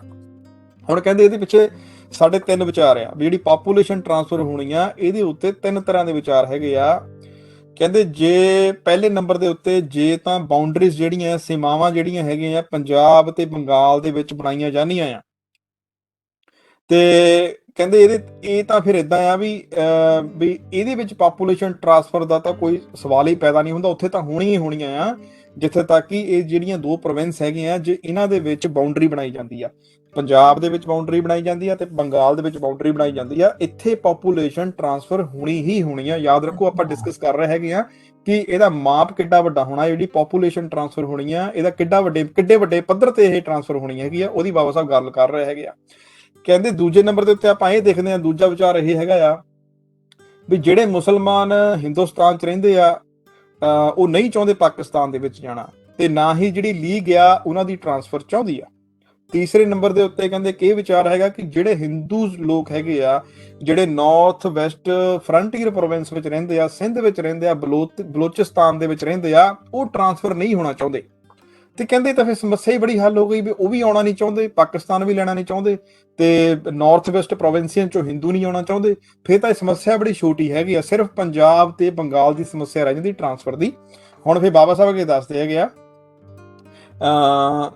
ਕਹਿੰਦੇ ਹੁਣ ਜਦੋਂ ਆਪਾਂ ਇਹ 3 ਚੀਜ਼ਾਂ ਸੋਚਦੇ ਹੈਗੇ ਆ, ਕੀ ਆਪਾਂ ਨੂੰ ਇਹ ਲੱਗਦਾ ਕਿ ਇਹ ਬਹੁਤ ਵੱਡੀ ਸਮੱਸਿਆ ਹੈਗੀ ਆ? ਕਹਿੰਦੇ ਨਹੀਂ, ਇਹ ਬਾਲੀ ਵੱਡੀ ਸਮੱਸਿਆ ਨਹੀਂ ਹੈ। ਮੰਨ ਲਓ ਇਹ ਸਮੱਸਿਆ ਬਣ ਜਾਂਦੀ ਆ, ਮੰਨ ਲਓ ਜਿੱਦਾਂ ਬਾਬਾ ਸਾਹਿਬ ਪਹਿਲਾਂ ਤਾਂ ਇਹ ਲੈ ਕੇ ਚੱਲੇ ਹੈਗੇ ਕਿ ਪੰਜਾਬ ਤੇ ਬੰਗਾਲ ਦੇ ਵਿੱਚੋਂ ਜਿਹੜੀ ਆ ਟ੍ਰਾਂਸਫਰ ਹੋਣੀ ਪਾਪੂਲੇਸ਼ਨ ਦੀ। ਦੂਸਰੇ ਨੰਬਰ ਦੇ ਉੱਤੇ ਜਿਹੜੇ ਹਿੰਦੁਸਤਾਨ ਦੇ ਵਿੱਚ ਮੁਸਲਮਾਨ ਰਹਿੰਦੇ ਆ ਉਹ ਪਾਕਿਸਤਾਨ 'ਚ ਨਹੀਂ ਜਾਣਗੇ, ਜਾਂ ਲੀਗ ਉਹਨਾਂ ਨੂੰ ਅੰਦਰ ਆਪਣਾ ਲਿਆਉਣਾ ਨਹੀਂ ਚਾਹੁੰਦੀ ਪਾਕਿਸਤਾਨ ਦੇ ਵਿੱਚ। ਤੀਸਰੇ ਨੰਬਰ ਤੇ ਹੈਗਾ ਸੀਗਾ ਕਿ ਜਿਹੜੇ Hindu north west province Sindh ਤੇ ਬਲੋਚਿਸਤਾਨ 'ਚ ਰਹਿੰਦੇ ਆ ਉਹ ਮਾਈਗ੍ਰੇਟ ਨਹੀਂ ਹੋਣਾ ਚਾਹੁੰਦੇ, ਬਹੁਤ ਛੋਟੇ ਲੈਵਲ ਦੀ ਟ੍ਰਾਂਸਫਰ ਪਾਪੂਲੇਸ਼ਨ ਹੋਣੀ ਹੈਗੀ ਆ। ਬਾਬਾ ਸਾਹਿਬ ਕਹਿੰਦੇ ਸਮੱਸਿਆ ਜਿਹੜੀ ਆ ਬਹੁਤ ਛੋਟੀ ਹੈਗੀ ਆ। ਮੰਨ ਲਓ ਇਹ ਪ੍ਰੋਬਲਮ ਬਣ ਜਾਂਦੀ ਆ, ਮੰਨ ਲਓ ਪਾਪੂਲੇਸ਼ਨ ਟ੍ਰਾਂਸਫਰ ਦੀ ਪ੍ਰੋਬਲਮ ਬਣ ਜਾਂਦੀ ਆ, ਕੀ ਇਹ ਗੁੰਝਲਦਾਰ ਪ੍ਰੋਬਲਮ ਹੋਵੇਗੀ, ਕੀ ਇਹ ਗੁੰਝਲਦਾਰ ਸਮੱਸਿਆ ਹੋਵੇਗੀ? ਬਾਬਾ ਸਾਹਿਬ ਕਹਿੰਦੇ ਕਿ ਆਪਾਂ ਹੁਣ ਦੇਖਦੇ ਆ ਕਿੱਦਾਂ ਦੀਆਂ ਸਮੱਸਿਆਵਾਂ ਆ ਸਕਦੀਆਂ ਹੈਗੀਆਂ ਜਦੋਂ ਇੱਕ ਪਾਪੂਲੇਸ਼ਨ ਜਿਹੜੀ ਆ ਉਹ ਦੂਸਰੇ ਖੇਤਰ ਦੇ ਵਿੱਚ ਟ੍ਰਾਂਸਫਰ ਹੋਣੀ ਹੈਗੀ ਆ। ਹੁਣ ਬਾਬਾ ਸਾਹਿਬ ਕਹਿੰਦੇ ਹੈਗੇ ਕਿ ਇੱਕ ਤਾਂ ਮਸ਼ੀਨਰੀ ਜਿਹੜੀ ਹੈਗੀ ਆ, ਸਮੱਸਿਆ ਨੰਬਰ 1 ਤੇ ਜਿਹੜੀ ਆ ਉਹ ਆ ਸਕਦੀ ਹੈਗੀ ਆ ਕਿ ਇੱਕ ਜਿਹੜੀ ਮਸ਼ੀਨਰੀ ਹੈਗੀ ਆ ਜਿਹੜੀ ਯੂਜ਼ ਕੀਤੀ ਜਾਣੀ ਆ ਇਹ ਪਾਪੂਲੇਸ਼ਨ ਟ੍ਰਾਂਸਫਰ ਕਰਨ ਦੀ, ਉਹ ਵਿੱਚ ਸਮੱਸਿਆ ਆ ਸਕਦੀ ਸਾਨੂੰ ਵੀ ਉਹ ਅਰੇਂਜ ਕਿੱਦਾਂ ਕਰਨੀ ਆ, ਉਹ ਕਿੱਦਾਂ ਅਸੀਂ ਉਪਲਬਧ ਕਰਾਉਣੀ ਆ। ਤੇ ਫਿਰ ਉਸ ਤੋਂ ਬਾਅਦ ਜਿਹੜੀਆਂ ਮਨਾਹੀਆਂ ਹੈਗੀਆਂ ਗਵਰਨਮੈਂਟ ਦੀਆਂ ਮਾਈਗ੍ਰੇਸ਼ਨ ਦੇ ਖਿਲਾਫ, ਉਹ ਵੀ ਇੱਕ ਸਮੱਸਿਆਵਾਂ ਹੋਣੀਆਂ ਹੈਗੀਆਂ ਆ। ਦੂਸਰੀ ਗੱਲ ਹੈਗੀ ਆ ਵੀ ਗਵਰਨਮੈਂਟ ਵੱਲੋਂ ਜਿਹੜੇ ਟੈਕਸ ਲਾਏ ਜਾਣੇ ਹੈਗੇ ਆ, ਜਿਹੜੀਆਂ ਮਾਈਗ੍ਰੇਸ਼ਨ ਫੈਮਲੀਜ਼ ਹੈਗੀਆਂ ਆ ਉਹਨਾਂ ਨੇ ਆਪਣੇ ਨਾਲ ਆਪਣਾ ਸਮਾਨ ਲੈ ਕੇ ਜਾਣਾ ਆ, ਜੇ ਗਵਰਨਮੈਂਟ ਆਪਣਾ ਟੈਕਸ ਲਾਉਣ ਲੱਗ ਪਈ ਉਹਨਾਂ ਉੱਤੇ ਇਹ ਇੱਕ ਹੋਰ ਸਮੱਸਿਆ ਬਣ ਜਾਣੀ ਹੈਗੀ ਆ। ਤੇ ਅੱਗੇ ਇੱਕ ਸਮੱਸਿਆ ਉਹ ਵੀ ਹੋਣੀ ਹੈਗੀ ਆ ਜਿਹਨੂੰ ਆਪਾਂ ਸਥਿਰ ਪ੍ਰਾਪਰਟੀ ਕਹਿੰਦੇ ਆ, ਜਿਹੜੀ ਸਥਿਰ ਪ੍ਰਾਪਰਟੀ ਹੈਗੀ ਆ, ਜਿੱਦਾਂ ਲੈਂਡ ਹੋ ਗਿਆ, ਉਹਨੂੰ ਨਾਲ ਲੈ ਕੇ ਨਹੀਂ ਜਾ ਸਕਦੇ। ਬਾਬਾ ਸਾਹਿਬ ਕਹਿੰਦੇ ਉਹਨਾਂ ਦੀ ਮਾਈਗ੍ਰੇਸ਼ਨ ਦੀ ਵੀ ਪ੍ਰੋਬਲਮ ਬਣੀ, ਘਰਾਂ ਨੂੰ ਅਸੀਂ ਨਾਲ ਚੱਕ ਕੇ ਲੈ ਕੇ ਨਹੀਂ ਜਾ ਸਕਦੇ, ਇਹ ਵੀ ਇੱਕ ਸਮੱਸਿਆ ਆਉਣੀ ਹੈਗੀ ਆ। 5ਵੇਂ ਨੰਬਰ ਦੇ ਉੱਤੇ ਆਉਣੀ ਹੈਗੀ ਆ ਕਿ ਜਦੋਂ ਉੱਥੋਂ ਜਿਹੜੇ ਪ੍ਰਵਾਸੀ ਲੋਕ ਹੋਣੇ ਹੈਗੇ ਆ, ਜਿਨ੍ਹਾਂ ਨੇ ਆਪਣੇ ਵਤਨ ਨੂੰ ਛੱਡ ਕੇ ਦੂਜੀ ਜਗ੍ਹਾ ਦੇ ਉੱਤੇ ਜਾਣਾ ਹੈਗਾ ਆ, ਉਹਨਾਂ ਦੇ ਘਰ ਜਿਹੜੇ ਆ ਉਹ ਜਬਰਨ ਦੱਬੇ ਜਾਣੇ ਹੈਗੇ ਆ, ਇਹ ਵੀ ਇੱਕ ਤਰ੍ਹਾਂ ਦੀ ਸਮੱਸਿਆ ਆਉਣੀ ਹੈਗੀ ਆ। ਤੇ ਇੱਕ ਜਿਹੜਾ ਪਰਿਵਾਰ ਜਾਂ ਪ੍ਰਵਾਸੀ ਪਰਿਵਾਰ ਨੇ ਪੰਜਾਬ ਤੋਂ ਪੰਜਾਬ ਤੋਂ ਪਾਕਿਸਤਾਨ ਦੇ ਵਿੱਚ ਜਾਂ ਪਾਕਿਸਤਾਨ ਤੋਂ ਪੰਜਾਬ ਦੇ ਵਿੱਚ ਆਉਣਾ ਹੈਗਾ ਆ, ਜਾਂ ਭਾਰਤ ਦੇ ਵਿੱਚ ਜਾਂ ਹਿੰਦੁਸਤਾਨ ਦੇ ਵਿੱਚ ਆਉਣਾ ਹੈਗਾ ਆ, ਉਹਨਾਂ ਦੀ ਇਹ ਵੀ ਸਮੱਸਿਆ ਹੋਣੀ ਹੈਗੀ ਆ ਕਿ ਜਿਹੜੀ ਸਾਡੀ ਜ਼ਮੀਨ ਆ, ਸਾਡੀਆਂ ਜਾਇਦਾਦਾਂ ਹੈਗੀਆਂ ਆ, ਉਹਨੂੰ ਅਸੀਂ ਸਹੀ ਤਰੀਕੇ ਨਾਲ ਵੇਚ ਵੱਟ ਸਕਦੇ ਆ। ਕਈ ਵੇਲੇ ਰੇਟ ਘੱਟ ਵੱਧ ਮਿਲਦਾ, ਉਹ ਵੀ ਇੱਕ ਸਮੱਸਿਆ ਹੈਗੀ ਆ। ਇੱਕ 7ਵੇਂ ਨੰਬਰ ਤੇ ਸਮੱਸਿਆ ਉਹ ਵੀ ਆਉਣੀ ਹੈਗੀ ਆ ਕਿ ਉਹਨਾਂ ਦੀ ਵਸੂਲੀ, ਜਿਹੜੇ ਪੈਨਸ਼ਨਰਸ ਹੈਗੇ ਆ, ਫੋਰ ਐਗਜ਼ਾਮਪਲ ਜਿਹੜੇ ਮਿਲਟਰੀ ਤੋਂ ਰਿਟਾਇਰ ਲੋਕ ਹੈਗੇ ਆ, ਸਰਕਾਰੀ ਕਰਮਚਾਰੀ ਹੈਗੇ ਆ, ਉਹਨਾਂ ਦੀਆਂ ਪੈਨਸ਼ਨਾਂ ਦਾ ਕੀ ਬਣੂਗਾ ਜਦੋਂ ਆਪਣਾ ਦੇਸ਼ ਜਿਹੜਾ ਆ ਛੱਡ ਕੇ ਜਾਣਗੇ। ਤੀਸਰੇ ਨੰਬਰ ਦੇ ਉੱਤੇ ਵੀ ਕਿਹੜੀ ਕਰੰਸੀ ਦੇ ਵਿੱਚ ਭੁਗਤਾਨ ਹੋਵੇਗਾ, ਇਹ ਵੀ ਸਮੱਸਿਆ ਹੈਗੀ ਆ, ਵੀ ਕਰੰਸੀ ਭਾਰਤ ਦੀ ਯੂਜ਼ ਹੋਣੀ ਆ ਜਾਂ ਨਵੀਂ ਕਰੰਸੀ ਪਾਕਿਸਤਾਨ ਦੀ ਯੂਜ਼ ਹੋਣੀ ਆ, ਕਿੱਦਾਂ ਇਹਦੀ ਅਦਾਇਗੀ ਕੀਤੀ ਜਾਊਗੀ, ਇਹ ਵੀ ਇੱਕ ਵੱਡੇ ਪੱਧਰ ਦੇ ਉੱਤੇ ਸਮੱਸਿਆ ਬਣਦੀ ਹੈਗੀ ਆ। ਤੇ ਹੁਣ ਬਾਬਾ ਸਾਹਿਬ ਕੀ ਕਰਦੇ ਆ, ਕੁਝ ਸੰਧੀਆਂ ਦਿੰਦੇ ਆ ਇਹਨਾਂ ਨੂੰ ਲਿਖ ਕੇ ਬਾਬਾ ਸਾਹਿਬ, ਵੀ ਕਿੱਦਾਂ ਕਮੇਟੀ ਦਾ ਗਠਨ ਹੋਣਾ, ਕਿੱਦਾਂ ਕਮਿਸ਼ਨ ਦਾ ਗਠਨ ਹੋਣਾ। ਇਹਦੇ ਵਿੱਚ ਬਾਬਾ ਸਾਹਿਬ ਦੱਸਦੇ ਹੈਗੇ ਕਿ ਜਿਹੜੀਆਂ ਪਹਿਲੀਆਂ 3 ਪ੍ਰੋਬਲਮਸ ਕੀ ਹੈਗੀਆਂ ਆ, ਉਹਨਾਂ ਦੇ ਲਈ ਕਹਿੰਦੇ ਮੈਂ ਥੱਲੇ ਸੰਧੀ ਦਿੰਨਾ ਇੱਕ, ਤੇ ਸੰਧੀ ਜਿਹੜੀ ਆ ਉਹਦੇ ਤਹਿਤ ਇਹ ਸਮੱਸਿਆ ਜਿਹੜੀਆਂ ਪਹਿਲੇ 3 ਪ੍ਰੋਬਲਮ ਹੈਗੀਆਂ, ਮਸ਼ੀਨਰੀ ਨੂੰ ਲੈ ਕੇ ਸੀਗੀਆਂ,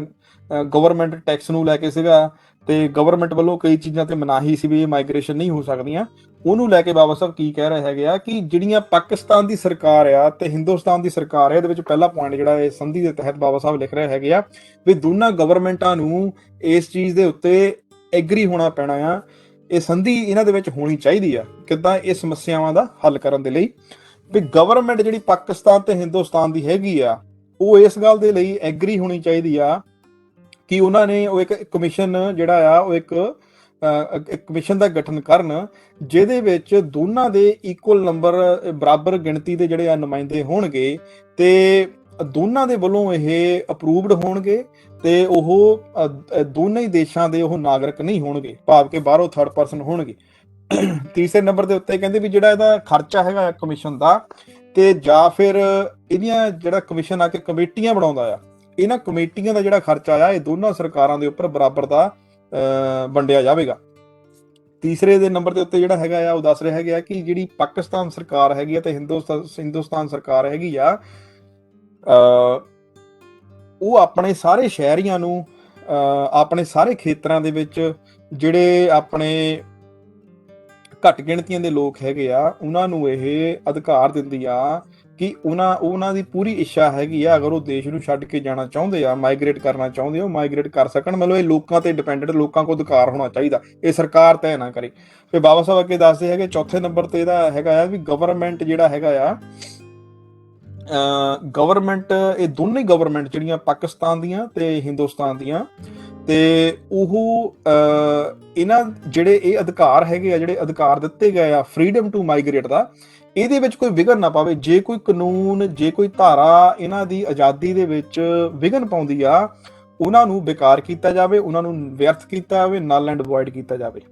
ਫਿਰ ਅੱਗੇ ਸਮੱਸਿਆ ਬਾਬਾ ਸਾਹਿਬ ਕਹਿੰਦੇ ਚੌਥੇ ਨੰਬਰ ਵਾਲੀ ਸਮੱਸਿਆ ਬਣਦੀ ਆ ਵੀ ਜਿਹੜੀਆਂ ਜ਼ਮੀਨਾਂ ਹੁਣ ਹੈਗੀਆਂ ਉਹ ਇਮੂਵੇਬਲ ਪ੍ਰਾਪਰਟੀ ਹੈਗੀ, ਉਹਨਾਂ ਨੂੰ ਮੂਵ ਨਹੀਂ ਕੀਤਾ ਜਾ ਸਕਦਾ, ਉਹ ਸਥਿਰ ਹੈਗੀਆਂ, ਉਹਨਾਂ ਦੀ ਸਮੱਸਿਆ ਜਿਹੜੀ ਆ ਉਹ ਕਿੱਦਾਂ ਹੱਲ ਹੋਵੇਗੀ, ਉਹਨਾਂ ਦਾ ਭੁਗਤਾਨ ਕਿੱਦਾਂ ਹੋਵੇਗਾ। ਬਾਬਾ ਸਾਹਿਬ ਕਹਿੰਦੇ ਵੀ ਜਿਹੜੀ ਚੌਥੇ ਨੰਬਰ ਵਾਲੀ ਸਮੱਸਿਆ ਤੇ 5ਵੇਂ ਨੰਬਰ ਵਾਲੀ ਸਮੱਸਿਆ ਹੈਗੀ ਆ, ਉਹ ਜਿਹੜੀਆਂ ਥੱਲੇ ਦਿੱਤੀਆਂ ਸੰਮਤੀਆਂ ਹੈਗੀਆਂ ਆ, ਉਹਦੇ ਤਹਿਤ ਹੋਣੀ ਹੈਗੀ ਆ। ਕਹਿੰਦੇ ਵੀ ਇਹ ਜਿੰਨੇ ਵੀ ਆਪਣੇ ਪ੍ਰਵਾਸੀ ਹੈਗੇ ਆ, ਜਿਹੜੇ ਹਿੰਦੁਸਤਾਨ ਤੋਂ ਪਾਕਿਸਤਾਨ ਨੂੰ ਜਾਣਗੇ ਜਾਂ ਪਾਕਿਸਤਾਨ ਤੋਂ ਹਿੰਦੁਸਤਾਨ ਨੂੰ ਆਉਣਗੇ, ਉਹਨਾਂ ਦਾ ਇਹ ਅਧਿਕਾਰ ਹੈਗਾ ਆ, ਉਹ ਕੋਈ ਵੀ ਚੀਜ਼ ਜਿਹੜੀ ਮੂਵੇਬਲ ਪ੍ਰਾਪਰਟੀ ਆ, ਜਿਹਨੂੰ ਉਹ ਨਾਲ ਲੈ ਕੇ ਜਾ ਸਕਦੇ, ਜਿਹਨੂੰ ਮੂਵ ਕੀਤਾ ਜਾ ਸਕਦਾ, ਉਹਨੂੰ ਲੈ ਕੇ ਜਾਣ ਦਾ ਅਧਿਕਾਰ ਹੈਗਾ ਆ। ਉਹਦੇ ਉੱਤੇ ਕਿਸੇ ਵੀ ਤਰ੍ਹਾਂ ਦਾ ਜਿਹੜਾ ਟੈਕਸ ਜਿਹੜਾ ਆ ਉਹ ਨਹੀਂ ਲਾਇਆ ਜਾਵੇਗਾ। ਜਿੱਥੇ ਤੱਕ ਸਥਿਰ ਪ੍ਰਾਪਰਟੀ ਜਿਹੜੀ ਹੈਗੀ ਆ, ਸੰਪਤੀ ਹੈਗੀ ਆ, ਜਿਹਨੂੰ ਆਪਾਂ ਸਥਿਰ ਸੰਪਤੀ ਕਹਿੰਦੇ ਆ, ਜਿਹੜੀ ਇਮੂਵੇਬਲ ਪ੍ਰਾਪਰਟੀ ਦਾ ਘਰ ਹੋ ਗਿਆ, ਜ਼ਮੀਨਾਂ ਹੋ ਗਈਆਂ, ਕਹਿੰਦੇ ਜਿੱਥੇ ਤੱਕ ਉਹਨਾਂ ਦਾ ਸਵਾਲ ਹੈਗਾ ਆ। ਤੇ ਅੱਗੇ ਦੱਸਦੇ ਹੈਗੇ ਬਾਬਾ ਸਾਹਿਬ ਪੁਆਇੰਟ 1 ਵੀ ਕਮਿਸ਼ਨ ਜਿਹੜਾ ਹੈਗਾ ਆ, ਉਹ ਇੱਕ ਕਮੇਟੀ, ਆਪਣੇ ਮਾਹਰਾਂ ਦੀ ਕਮੇਟੀ ਜਿਹੜੀ ਆ, ਉਹ ਇੱਕ ਨਿਰਧਾਰਤ ਜਾਂ ਉਹਦਾ ਗਠਨ ਕਰੇਗਾ, ਤੇ ਉਹ ਕੀ ਕਰਨਗੇ, ਜਿਹੜੀ ਇਹ ਜਿਹੜੀ ਸਥਿਰ ਪ੍ਰਾਪਰਟੀ, ਇਮੂਵੇਬਲ ਪ੍ਰਾਪਰਟੀ ਹੈਗੀ ਆ ਜਾਂ ਸੰਪत्ति ਹੈਗੀ ਆ, ਉਹਦਾ ਮੁਲਾਂਕਣ ਕਰਨਗੇ।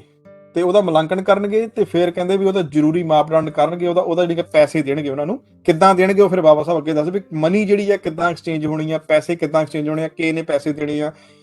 ਤੇ ਅੱਗੇ ਬਾਬਾ ਸਾਹਿਬ ਦੱਸਦੇ ਆ ਕਿ ਜਿਹੜੀਆਂ ਅਗਲੀਆਂ 3 ਪ੍ਰੋਬਲਮਸ ਹੈਗੀਆਂ ਉਹਨਾਂ ਦਾ ਸੋਲੂਸ਼ਨ ਜਿਹੜਾ ਆ ਉਹ ਇਸ ਤਰੀਕੇ ਨਾਲ ਆ ਵੀ ਜਿੱਦਾਂ ਪੈਨਸ਼ਨ ਦੀ ਆਪਾਂ ਗੱਲ ਕੀਤੀ ਸੀ, ਜਿਹੜੇ ਲੋਕ ਪੈਨਸ਼ਨ ਲੈ ਰਹੇ ਹੈਗੇ ਉਹਨਾਂ ਨੂੰ ਪੈਨਸ਼ਨ ਕੌਣ ਦਊਗਾ, ਫਿਰ ਜਿਹੜੀ ਪੈਸੇ ਹੈਗੇ ਆ ਉਹ ਕਿਸ ਤਰੀਕੇ ਨਾਲ ਦਿੱਤੇ ਜਾਣਗੇ, ਕਿਹੜੀ ਕੰਟਰੀ ਦੇ ਪੈਸੇ ਦਿੱਤੇ ਜਾਣਗੇ ਉਹਨਾਂ ਨੂੰ ਜਦੋਂ ਉਹਨਾਂ ਨੇ ਮਾਈਗ੍ਰੇਸ਼ਨ ਉਹਨਾਂ ਦੀ ਹੋਣੀ ਹੈਗੀ ਆ, ਤੇ ਜਿਹੜਾ ਘਾਟਾ ਪਿਆ ਉਹਨਾਂ ਦੀ ਅਦਾਇਗੀ ਕਿੱਦਾਂ ਦੀ ਹੋਵੇਗੀ। ਉਹ ਅੱਗੇ ਬਾਬਾ ਸਾਹਿਬ ਦੱਸਦੇ ਹੈਗੇ ਆ ਕਿ ਜਦੋਂ ਇੱਕ ਕਮੇਟੀ ਜਿਹੜੀ ਆ ਉਹਦਾ ਗਠਨ, ਮਾਹਰਾਂ ਦੀ ਕਮੇਟੀ ਨੇ ਉਹਦੀ ਵੈਲਿਊ ਕੱਢਣੀ ਆ, ਜਦੋਂ ਆਪਾਂ ਅਪਰੇਜ਼ਲ ਕਹਿ ਦਿੰਦੇ ਆ,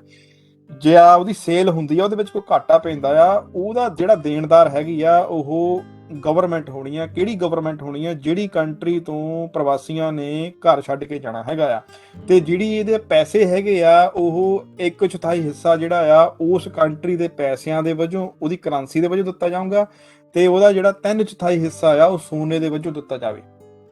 ਤਾਂ ਕਿ ਉਹਨੂੰ ਯੂਜ਼ ਕਰ ਸਕੇ। ਤੇ ਅੱਗੇ ਦੱਸਦਾ ਹੈਗਾ ਆ ਕਿ ਬਈ ਜਿਹੜਾ ਇਹ ਕਮਿਸ਼ਨ ਹੈਗਾ ਆ ਉਹ ਇਹਨਾਂ ਦੀ ਜਿਹੜੀ ਵੈਲਿਊ ਆ, ਉਹ ਜਿਹੜੀ ਇਹਨਾਂ ਦੀ ਕੀਮਤ ਹੈਗੀ ਉਹ ਨਿਰਧਾਰਿਤ ਕਰੇਗਾ। ਤੇ ਜਿੰਨੇ ਵੀ ਪੈਨਸ਼ਨਰ ਹੈਗੇ ਆ, ਜਿੰਨੇ ਵੀ ਸਰਕਾਰੀ ਨੌਕਰੀਆਂ ਕਰਨ ਵਾਲੇ ਜਾਂ ਮਿਲਟਰੀ ਦੇ ਜਿੰਨੇ ਵੀ ਪੈਨਸ਼ਨਰ ਹੈਗੇ ਆ, ਕਹਿੰਦੇ ਵੀ ਉਹ ਜਿਹੜੀ ਸਰਕਾਰ ਉਹਨਾਂ ਦਾ ਉਹ ਦੇਣਦਾਰ ਹੈਗੀ ਆ, ਤੇ ਕਮਿਸ਼ਨ ਜਿਹੜਾ ਆ ਉਹਦੀ ਅਦਾਇਗੀ, ਪੈਸਿਆਂ ਦੀ ਅਦਾਇਗੀ ਕਰੂਗਾ, ਸਰਕਾਰ ਦੇਣਦਾਰ ਹੈਗੀ ਆ। ਅੱਗੇ ਬਾਬਾ ਸਾਹਿਬ ਦੱਸਦੇ ਹੈਗੇ ਆ ਕਿ ਜਿਹੜੇ ਪ੍ਰਵਾਸੀਆਂ ਨੂੰ ਵਸਾਉਣ ਦੇ ਲਈ ਜਿਹੜਾ ਵੀ ਖਰਚਾ ਆਉਣਾ ਹੈਗਾ ਆ, ਤੇ ਉਹ ਜਿਹੜਾ ਆ ਕਮਿਸ਼ਨ ਨਿਰਧਾਰਿਤ ਕਰੂਗਾ। ਜਿਹੜੀਆਂ ਸਟੇਟਸ ਹੈਗੀਆਂ ਆ ਉਹ ਕਮਿਸ਼ਨ ਨੂੰ ਉਹਦਾ ਖਰਚਾ ਦੇਣਗੀਆਂ। ਤੋਂ ਅੱਗੇ ਬਾਬਾ ਸਾਹਿਬ ਦੱਸਦੇ ਹੈਗੇ ਆ ਕਿ ਕਹਿੰਦੇ ਕਿ ਜਿਹੜੀਆਂ ਸੋਲੂਸ਼ਨ ਮੈਂ ਦਿੱਤੇ ਆ, ਇਹ 8 ਸਮੱਸਿਆਵਾਂ ਮਾਈਗ੍ਰੇਸ਼ਨ ਕਰਨ ਦੇ ਲਈ ਆ ਸਕਦੀਆਂ ਹੈਗੀਆਂ। ਕਿ ਜਿਹੜੇ ਮੈਂ ਪ੍ਰੋਵੀਜ਼ਨ ਦਿੱਤੇ ਆ, ਜਿਹੜੀ ਮੈਂ ਹਦਾਇਤਾਂ ਦਿੱਤੀਆਂ ਹੈਗੀਆਂ ਆ, ਕੀ ਇਹ ਸੰਧੀ ਜਿਹੜੀ ਹੈਗੀ ਆ ਇਹ ਸਾਡੀਆਂ ਸਮੱਸਿਆਵਾਂ ਦਾ ਹੱਲ ਨਹੀਂ ਕਰਦੀਆਂ? ਜਿਹੜੀਆਂ ਸਮੱਸਿਆਵਾਂ ਸਾਨੂੰ ਟ੍ਰਾਂਸਫਰ ਦੇ ਬਾਅਦ ਆਉਣੀਆਂ ਹੈਗੀਆਂ ਜਾਂ ਟ੍ਰਾਂਸਫਰ ਦੇ ਦੌਰਾਨ ਆਉਣੀਆਂ ਹੈਗੀਆਂ ਆ। ਅੱਗੇ ਬਾਬਾ ਸਾਹਿਬ ਕਹਿੰਦੇ ਹੈਗੇ ਆ ਕਿ ਹੋਰ ਵੀ ਸਮੱਸਿਆਵਾਂ ਆ ਸਕਦੀਆਂ ਹੈਗੀਆਂ, ਪਰ ਇਦਾਂ ਨਹੀਂ ਹੈ ਕਿ ਉਹ ਸਮੱਸਿਆਵਾਂ ਦਾ ਸੋਲੂਸ਼ਨ ਨਹੀਂ ਹੈਗਾ, ਹਨਾ। ਬਾਬਾ ਸਾਹਿਬ ਕਹਿੰਦੇ ਵੀ ਉਹ ਸਮੱਸਿਆਵਾਂ ਕੀ ਹੈਗੀਆਂ। ਜਿੱਦਾਂ ਬਾਬਾ ਸਾਹਿਬ ਨੇ ਉੱਪਰ ਦੱਸਿਆ ਕਿ ਪਾਕਿਸਤਾਨ ਜਦੋਂ ਬਣਨਾ ਹੈਗਾ ਆ ਤੇ ਪੰਜਾਬ ਦੀ ਪਾਰਟੀਸ਼ਨ ਹੋਣੀ ਤੇ ਬੰਗਾਲ ਦੀ ਹੋਣੀ ਹੈਗੀ, ਇਹ ਸਾਰਾ ਨਹੀਂ ਦੇਣਾ ਉਹਨਾਂ ਨੂੰ, ਤੇ ਉਹਦੇ ਵਿੱਚ ਤਾਂ ਮਾਈਗ੍ਰੇਸ਼ਨ ਹੋਣੀ ਆ। ਤੇ ਅੱਗੇ ਬਾਬਾ ਸਾਹਿਬ ਨੇ ਦੱਸਿਆ ਕਿ ਜਿਹੜੇ ਲੋਕ ਹਿੰਦੁਸਤਾਨ ਦੇ ਵਿੱਚ ਮੁਸਲਮਾਨ ਰਹਿ ਕੇ ਉਹ ਨਹੀਂ ਜਾਣਾ ਚਾਹੁੰਦੇ ਤੇ ਲੀਗ ਉਹਨਾਂ ਨੂੰ ਐਕਸੈਪਟ ਨਹੀਂ ਕਰਦੀ, ਉਹ ਕੇਸ ਦੱਸਿਆ। ਤੀਸਰਾ ਕੇਸ ਸੀਗਾ ਕਿ ਜਿਹੜੇ ਹਿੰਦੂ ਲੋਕ ਹੈਗੇ ਆ ਉਹ ਪਾਕਿਸਤਾਨ 'ਚ ਰਹਿ ਜਾਂਦੇ ਆ, ਉਹ ਨਹੀਂ ਆਉਣਾ ਚਾਹੁੰਦੇ, ਤੇ ਉਹ ਸਮਾਲ ਪੱਧਰ ਦੇ ਉੱਤੇ ਮਾਈਗ੍ਰੇਸ਼ਨ ਜਿਹੜੀ ਪੰਜਾਬ ਤੇ ਬੰਗਾਲ 'ਚ ਹੋਣੀ ਆ, ਕੋਈ ਏਡਾ ਵੱਡਾ ਉਹਨਾਂ ਦਾ ਕੋਈ ਖਰਚਾ ਨਹੀਂ ਹੋਣਾ ਹੈਗਾ, ਉਹ ਸਮੱਸਿਆਵਾਂ ਦਾ ਹੱਲ ਹੋ ਜਾਣਾ ਹੈਗਾ ਆ। ਪਰ ਬਾਬਾ ਸਾਹਿਬ ਕਹਿੰਦੇ ਹੈਗੇ ਆ ਕਿ ਅੱਗੇ ਸਾਨੂੰ ਹੋਰ ਸਮੱਸਿਆ ਵੀ ਆ ਸਕਦੀ ਆ, ਤੇ ਇਹ ਵੀ ਦੇਖਣਾ ਪੈਣਾ ਹੈਗਾ ਕਿ ਜਿਹੜੀ ਇਹ ਪਾਪੂਲੇਸ਼ਨ ਟ੍ਰਾਂਸਫਰ ਹੈਗੀ ਆ, ਕੀ ਇਹ ਜ਼ਰੂਰੀ ਹੋਣੀ ਆ ਜਾਂ ਇੱਛਾ ਦੇ ਆਧਾਰ ਦੇ ਉੱਤੇ ਹੋਣੀ ਹੈਗੀ ਆ, ਇਹ ਡਿਪੈਂਡ ਕਰਦਾ। ਤੇ ਵੀ ਦੂਜਾ ਸਵਾਲ ਇਹ ਵੀ ਬਣਦਾ ਹੈਗਾ ਆ ਕਿ ਜਿਹੜਾ ਇਹ ਅਧਿਕਾਰ ਦਿੱਤਾ ਗਿਆ ਆ ਵੀ ਜਿਹੜੀ ਰਾਜ ਸਹਾਇਤਾ ਦਿੱਤੀ ਜਾਣੀ ਆ, ਜਿਹੜੇ ਪ੍ਰਵਾਸੀ ਲੋਕ ਹੋਣੇ ਜਿਨ੍ਹਾਂ ਨੇ ਆਪਣੇ ਦੇਸ਼ ਨੂੰ ਛੱਡ ਕੇ ਜਾਣਾ ਹੈਗਾ ਆ, ਕੀ ਇਹ ਸਾਰਿਆਂ ਲਈ ਖੁੱਲਾ ਹੋਣਾ ਆ ਜਾਂ ਕੁਝ ਕਮਿਊਨਿਟੀਜ਼ ਜਿਹੜੀਆਂ ਹੈਗੀਆਂ ਆ ਜਾਂ ਕੁਝ ਜਮਾਤਾਂ ਹੈਗੀਆਂ ਆ ਉਹਨਾਂ ਲੋਕਾਂ ਲਈ ਖੁੱਲੀਆਂ ਹੋਣੀਆਂ ਹੈਗੀਆਂ ਆ। ਤੇ ਫਿਰ ਬਾਬਾ ਸਾਹਿਬ ਤੀਸਰਾ ਸਵਾਲ ਵੀ ਪੁੱਛਦੇ ਹੈਗੇ ਕਿ ਇਹ ਵੀ ਸਾਨੂੰ ਇੱਥੇ ਡਿਸਕਸ਼ਨ ਕਰਨੀ ਚਾਹੀਦੀ ਆ ਵੀ ਜਿਹੜੇ ਇਹ ਗਵਰਨਮੈਂਟ ਦੇ ਫੰਡ ਹੈਗੇ ਆ, ਗਵਰਨਮੈਂਟ ਉਹਨਾਂ ਦੀ ਸਹਾਇਤਾ ਕਰੂਗੀ, ਜਿਹੜੀ ਰਾਹਤ ਸਹਾਇਤਾ ਮਿਲਣੀ ਹੈਗੀ ਆ, ਵੀ ਉਹਦਾ ਸਮਾਂ ਕੀ ਹੋਣਾ ਚਾਹੀਦਾ। ਜਿੱਦਾਂ ਉਹਨਾਂ ਨੇ ਦੱਸਿਆ ਕਿ ਜਿਹੜੀਆਂ ਸਥਿਰ ਪ੍ਰੋਪਰਟੀਜ਼ ਹੈਗੀਆਂ ਆ, ਜਿਹੜੀਆਂ ਇਮੂਵੇਬਲ ਪ੍ਰੋਪਰਟੀਜ਼ ਹੈਗੀਆਂ ਆ, ਜਿਹੜੀਆਂ ਜਿਨ੍ਹਾਂ ਨੂੰ ਮੂਵ ਨਹੀਂ ਕੀਤਾ ਜਾ ਸਕਦਾ, ਉਹ ਕਿੰਨੇ ਉਹਨਾਂ ਦੀ ਜਿਹੜੀ ਅਦਾਇਗੀ ਹੈਗੀ ਆ, ਉਹਨਾਂ ਦਾ ਨੁਕਸਾਨ ਹੈਗਾ ਆ, ਚੀਜ਼ਾਂ ਦਾ ਨੁਕਸਾਨ ਹੈਗਾ, ਉਹ ਗਵਰਨਮੈਂਟ ਉਹ ਦੇਵੇਗੀ, ਕਮਿਸ਼ਨ ਦੇ ਥਰੂ ਦੇਵੇਗੀ, ਤੇ ਇਹ ਕਿੰਨੀ ਦੇਰ ਲਈ ਓਪਨ ਰਹਿਣਾ ਹੈਗਾ ਆ। ਬਾਬਾ ਸਾਹਿਬ ਕਹਿੰਦੇ ਇਹ ਵੀ ਆਪਾਂ ਨੂੰ ਦੇਖਣਾ ਪੈਣਾ ਹੈਗਾ ਆ ਕਿ ਇਹਨਾਂ ਦਾ ਜਿਹੜਾ ਸਮਾਂ ਆ ਨਿਰਧਾਰਿਤ ਕੀਤਾ ਜਾਣਾ ਚਾਹੀਦਾ ਵੀ ਹਾਂ ਵੀ ਗਵਰਨਮੈਂਟ ਨੇ ਮਾਈਗ੍ਰੇਸ਼ਨ ਤੋਂ ਬਾਅਦ ਇੰਨੇ ਸਾਲਾਂ ਦੇ ਲਈ ਤੁਹਾਡਾ ਜਿਹੜਾ ਆ ਉਹ ਪੈਸੇ ਜਾਂ ਮਾਲੀ ਸਹਾਇਤਾ ਤੁਹਾਨੂੰ ਕਰਨੀ ਹੈਗੀ ਹੈ, ਤੁਹਾਡੇ ਨੁਕਸਾਨ ਦੀ ਪੂਰਤੀ ਆ ਉਹ ਇੰਨੇ ਸਾਲਾਂ ਲਈ ਤੁਹਾਡੇ ਲਈ ਕਰਨੀ ਹੈਗੀ ਹੈ, ਜਾਂ ਫਿਰ ਸਾਰੀ ਉਮਰ ਲਈ ਜਾਂ ਲੰਬੇ ਸਮੇਂ ਲਈ ਜਾਂ ਮਤਲਬ ਕਿ ਕੀਤਾ ਜਾਣਾ ਚਾਹੀਦਾ ਹੈਗਾ ਆ। ਬਾਬਾ ਸਾਹਿਬ ਕਹਿੰਦੇ ਵੀ ਹੁਣ ਪਹਿਲੇ ਸਵਾਲ ਤੇ ਆਪਾਂ ਆਉਣੇ ਹੈਗੇ ਆ ਕਿ ਜਿਹੜੀ ਇਹ ਟ੍ਰਾਂਸਫਰ ਆਫ ਪੋਪੂਲੇਸ਼ਨ ਆ ਇਹ ਕੰਪਲਸਰੀ ਹੋਣੀ ਚਾਹੀਦੀ ਆ ਕਿ ਇੱਛੁਕ ਹੋਣੀ ਚਾਹੀਦੀ ਆ, ਵੀ ਕਿੱਦਾਂ ਹੋਣੀ ਚਾਹੀਦੀ ਆ, ਵੀ ਕਿਸੇ ਦੀ ਇੱਛਾ ਆ ਉਹ ਜਾਵੇ ਜਾਂ ਫਿਰ ਸਟੇਟ ਵੱਲੋਂ ਜਾਂ ਫਿਰ ਸਰਕਾਰਾਂ ਵੱਲੋਂ ਇਹ ਕਿਹਾ ਜਾਵੇ ਵੀ ਜਿੰਨੇ ਮੁਸਲਮਾਨ ਆ ਸਾਰੇ ਚਲੇ ਜਾਓ, ਵੀ ਇਹ ਜ਼ਰੂਰੀ ਆ, ਵੀ ਆਪਣੀ ਇੱਛਾ ਦੇ ਆਧਾਰ ਦੇ ਉੱਤੇ ਭਾਰਤ ਦੇ ਵਿੱਚ ਕੋਈ ਰਹਿ ਨਹੀਂ ਸਕਦਾ। ਏਦਾਂ ਹੀ ਮੁਸਲਮਾਨ ਕਹਿਣ ਵੀ ਆਪਣੀ ਇੱਛਾ ਦੇ ਆਧਾਰ ਦੇ ਉੱਤੇ ਕੋਈ ਵੀ ਹਿੰਦੂ ਜਿਹੜਾ ਆ ਪਾਕਿਸਤਾਨ 'ਚ ਨਹੀਂ ਰਹਿ ਸਕਦਾ, ਉਹ ਆਪਣੇ ਉੱਠ ਕੇ ਹਿੰਦੁਸਤਾਨ ਨੂੰ ਚਲੇ ਜਾਓ। ਬਾਬਾ ਸਾਹਿਬ ਕਹਿੰਦੇ ਇਸ ਸਮੱਸਿਆ, ਇਸ ਕੁਐਸਚਨ ਆਪਾਂ ਨੂੰ ਇਹ ਦੇਖਣਾ ਪੈਣਾ, ਕਹਿੰਦੇ ਕਿ ਦੋਨੇ ਚੀਜ਼ਾਂ ਵੀ ਇਹ ਕੰਪਲਸਰੀ ਜਾਣੀ ਕਿ ਜ਼ਰੂਰੀ ਹੋਣੀਆਂ ਚਾਹੀਦੀਆਂ ਆ ਜਾਂ ਫਿਰ ਇੱਛਾ ਦੇ ਆਧਾਰ ਤੇ ਹੋਣੀਆਂ ਚਾਹੀਦੀਆਂ। ਕਹਿੰਦੇ ਦੋਨੇ ਜਿਹੜੇ ਤਰੀਕੇ ਹੈਗੇ ਆ ਇਹ ਅਪਣਾਏ ਗਏ ਆ ਇਤਿਹਾਸ ਦੇ ਵਿੱਚ। ਕਹਿੰਦੇ ਜਦੋਂ ਗ੍ਰੀਸ ਤੇ ਬਲਗਾਰੀਆ ਦੇ ਵਿੱਚ ਜਦੋਂ ਪਾਪੂਲੇਸ਼ਨ ਟ੍ਰਾਂਸਫਰ ਹੋਈ ਸੀ ਉਹ ਵਲੰਟਰੀ ਬੇਸ ਤੇ ਹੋਈ ਸੀ, ਜਦੋਂ ਗ੍ਰੀਸ ਤੇ ਟਰਕੀ ਦੇ ਵਿੱਚ ਹੋਈ ਸੀ ਉਹ ਕੰਪਲਸਰੀ ਬੇਸ ਤੇ ਹੋਈ ਸੀ। ਭਾਵ ਕਿ ਜਦੋਂ ਗ੍ਰੀਸ ਤੇ ਬਲਗਾਰੀਆ ਵਿੱਚ ਪਾਪੂਲੇਸ਼ਨ ਟ੍ਰਾਂਸਫਰ ਹੋਈ ਉਹ ਆਪਣੀ ਇੱਛਾ ਦੇ ਆਧਾਰ ਦੇ ਉੱਤੇ ਹੋਈ ਸੀਗੀ, ਪਰ ਜਦੋਂ ਕਿ ਗ੍ਰੀਸ ਤੇ ਟਰਕੀ ਵਿੱਚ ਹੋਈ ਸੀ ਉਹ ਕੰਪਲਸਰੀ ਹੋਈ ਸੀ, ਜ਼ਰੂਰੀ ਹੋਈ ਸੀ, ਹਦਾਇਤਾਂ ਦਿੱਤੀਆਂ ਗਈਆਂ ਸਰਕਾਰ ਵੱਲੋਂ। ਕਹਿੰਦੇ ਜਿਹੜੀ ਕੰਪਲਸਰੀ ਟ੍ਰਾਂਸਫਰ ਆ, ਜਿਹੜੀ ਪਾਪੂਲੇਸ਼ਨ ਟ੍ਰਾਂਸਫਰ ਹੈਗੀ ਆ, ਕਹਿੰਦੇ ਬੜੀ ਰੀਡ ਜੀ ਲੱਗਦੀ ਆ, ਬੜਾ ਮਤਲਬ ਕਿ ਪਹਿਲੀ ਦ੍ਰਿਸ਼ਟੀ 'ਚ ਬੜਾ ਗਲਤ ਲੱਗਦੀ ਹੈ, ਠੀਕ ਨਹੀਂ ਹੈਗੀ। ਤੇ ਕਹਿੰਦੇ ਵੀ ਇਹ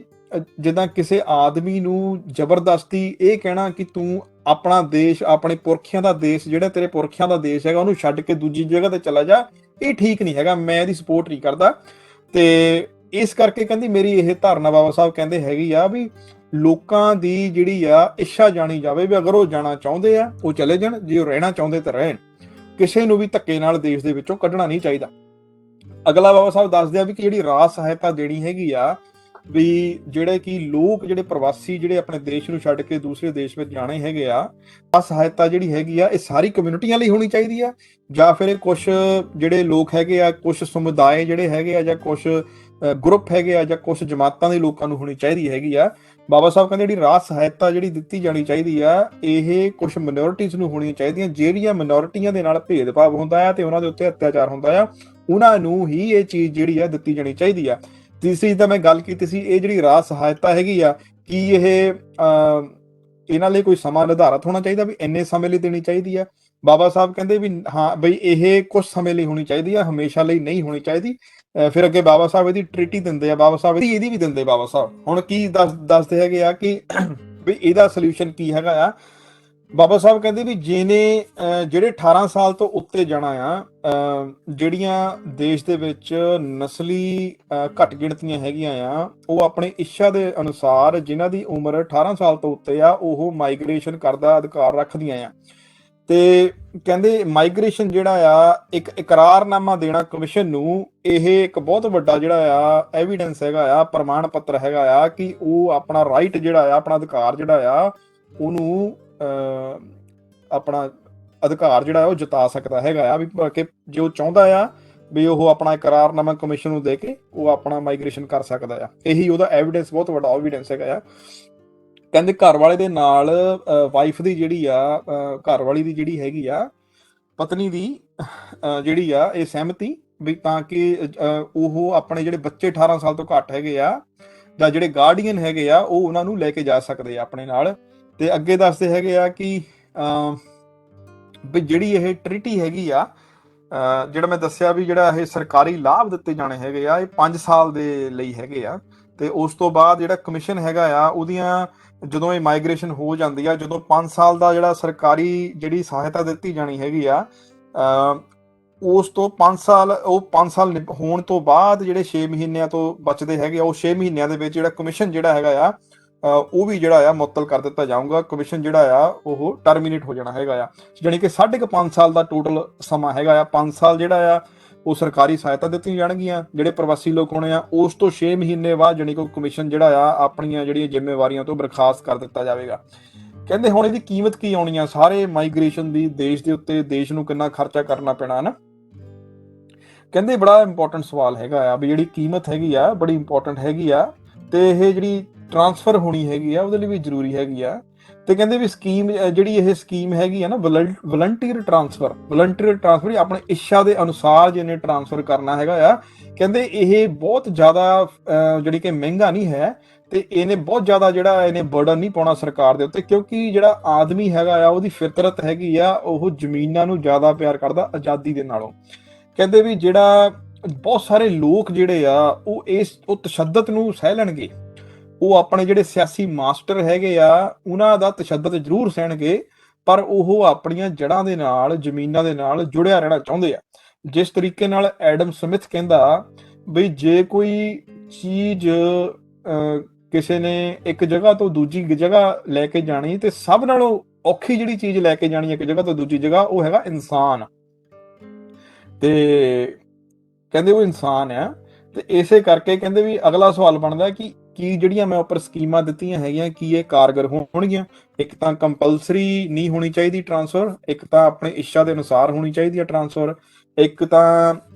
ਕਿੱਥੇ ਕਿੱਥੇ ਖੇਤਰੀ ਆਜ਼ਾਦੀ ਹੋਣੀ ਚਾਹੀਦੀ ਹੈ, ਕਿੱਥੇ ਕਿੱਥੇ ਕਲਚਰਲ ਆਜ਼ਾਦੀ, ਸੱਭਿਆਚਾਰਕ ਆਜ਼ਾਦੀ ਹੋਣੀ ਚਾਹੀਦੀ ਆ। ਜਿੱਦਾਂ ਆਪਾਂ ਉੱਪਰ ਦੇਖਿਆ ਹੈਗਾ ਨਾਰਥ ਵੈਸਟ ਪ੍ਰੋਵਿੰਸ ਦੇ ਵਿੱਚ, ਬਲੋਚਿਸਤਾਨ ਦੇ ਵਿੱਚ, ਸਿੰਧ ਦੇ ਵਿੱਚ ਕਲਚਰਲ ਇੰਡੀਪੈਂਡੈਂਸ ਹੋਣੀ ਚਾਹੀਦੀ ਆ, ਭਾਵ ਕਿ ਆਪਣਾ ਕਲਚਰਲ ਦੀ ਆਜ਼ਾਦੀ ਹੋਣੀ ਚਾਹੀਦੀ ਆ। ਤੇ ਪੰਜਾਬ ਤੇ ਬੰਗਾਲ ਦੇ ਵਿੱਚ ਕੀ ਹੋਣਾ ਚਾਹੀਦਾ ਆ, ਟੈਰੀਟੋਰੀਅਲ ਆਜ਼ਾਦੀ ਹੋਣੀ ਚਾਹੀਦੀ ਆ, ਖੇਤਰੀ ਆਜ਼ਾਦੀ ਹੋਣੀ ਚਾਹੀਦੀ, ਭਾਵ ਕਿ ਉੱਥੇ ਦੀ ਸਾਰੇ ਦਾ ਸਾਰਾ ਪੰਜਾਬ ਤੇ ਸਾਰੇ ਦਾ ਸਾਰਾ ਬੰਗਾਲ ਜਿਹੜਾ ਆ ਪਾਕਿਸਤਾਨ 'ਚ ਨਹੀਂ ਜਾ ਸਕਦਾ। ਹੁਣ ਬਾਬਾ ਸਾਹਿਬ ਇਹ ਦੱਸਦੇ ਆ ਕਿ ਇਹ ਸਕੀਮ ਜਿਹੜੀ ਆ ਇਹ ਵਰਕੇਬਲ ਹੈਗੀ ਆ, ਕੀ ਇਹ ਕਾਰਗਰ ਹੈਗੀ ਆ। ਬਾਬਾ ਸਾਹਿਬ ਕਹਿੰਦੇ ਇਹ ਕਾਰਗਰ ਹੈਗੀ ਆ, ਇਹ ਸਕੀਮ ਕੋਈ ਨਵੀਂ ਨਹੀਂ ਹੈ, ਪਹਿਲਾਂ ਇਹ ਜਿਹੜੀ ਸਕੀਮ ਜਿਹੜੀ ਆ ਇਹ ਕੰਮ ਕਰ ਚੁੱਕੀ ਆ। ਕਿੱਥੇ ਕੰਮ ਕਰ ਚੁੱਕੀ ਆ? ਕਹਿੰਦੇ ਜਿਹੜੀ ਲਾਸਟ ਯੂਰਪੀਅਨ ਵਾਰ ਹੋਈ ਸੀ ਉਸ ਤੋਂ ਬਾਅਦ ਜਿਹੜੀ ਟ੍ਰਾਂਸਫਰ ਹੋਈ ਸੀ ਗ੍ਰੀਸ ਤੇ ਬਲਗਾਰੀਆ, ਟਰਕੀ ਤੇ ਗ੍ਰੀਸ ਦੇ ਵਿੱਚ, ਉੱਥੇ ਵਰਤੀ ਜਾ ਚੁੱਕੀ ਆ, ਉੱਥੇ ਇਹ ਕਾਰਗਰ ਸਿੱਧ ਹੋਈ ਆ।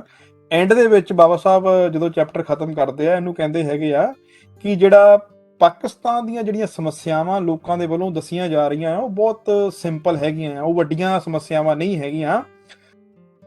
ਇਹਨਾਂ ਸਮੱਸਿਆਵਾਂ ਨੂੰ ਜ਼ਿਆਦਾ ਗੁੰਝਲਦਾਰ ਜਿਹੜਾ ਆ ਬਣਾ ਦਿੱਤਾ ਗਿਆ ਹੈਗਾ ਆ,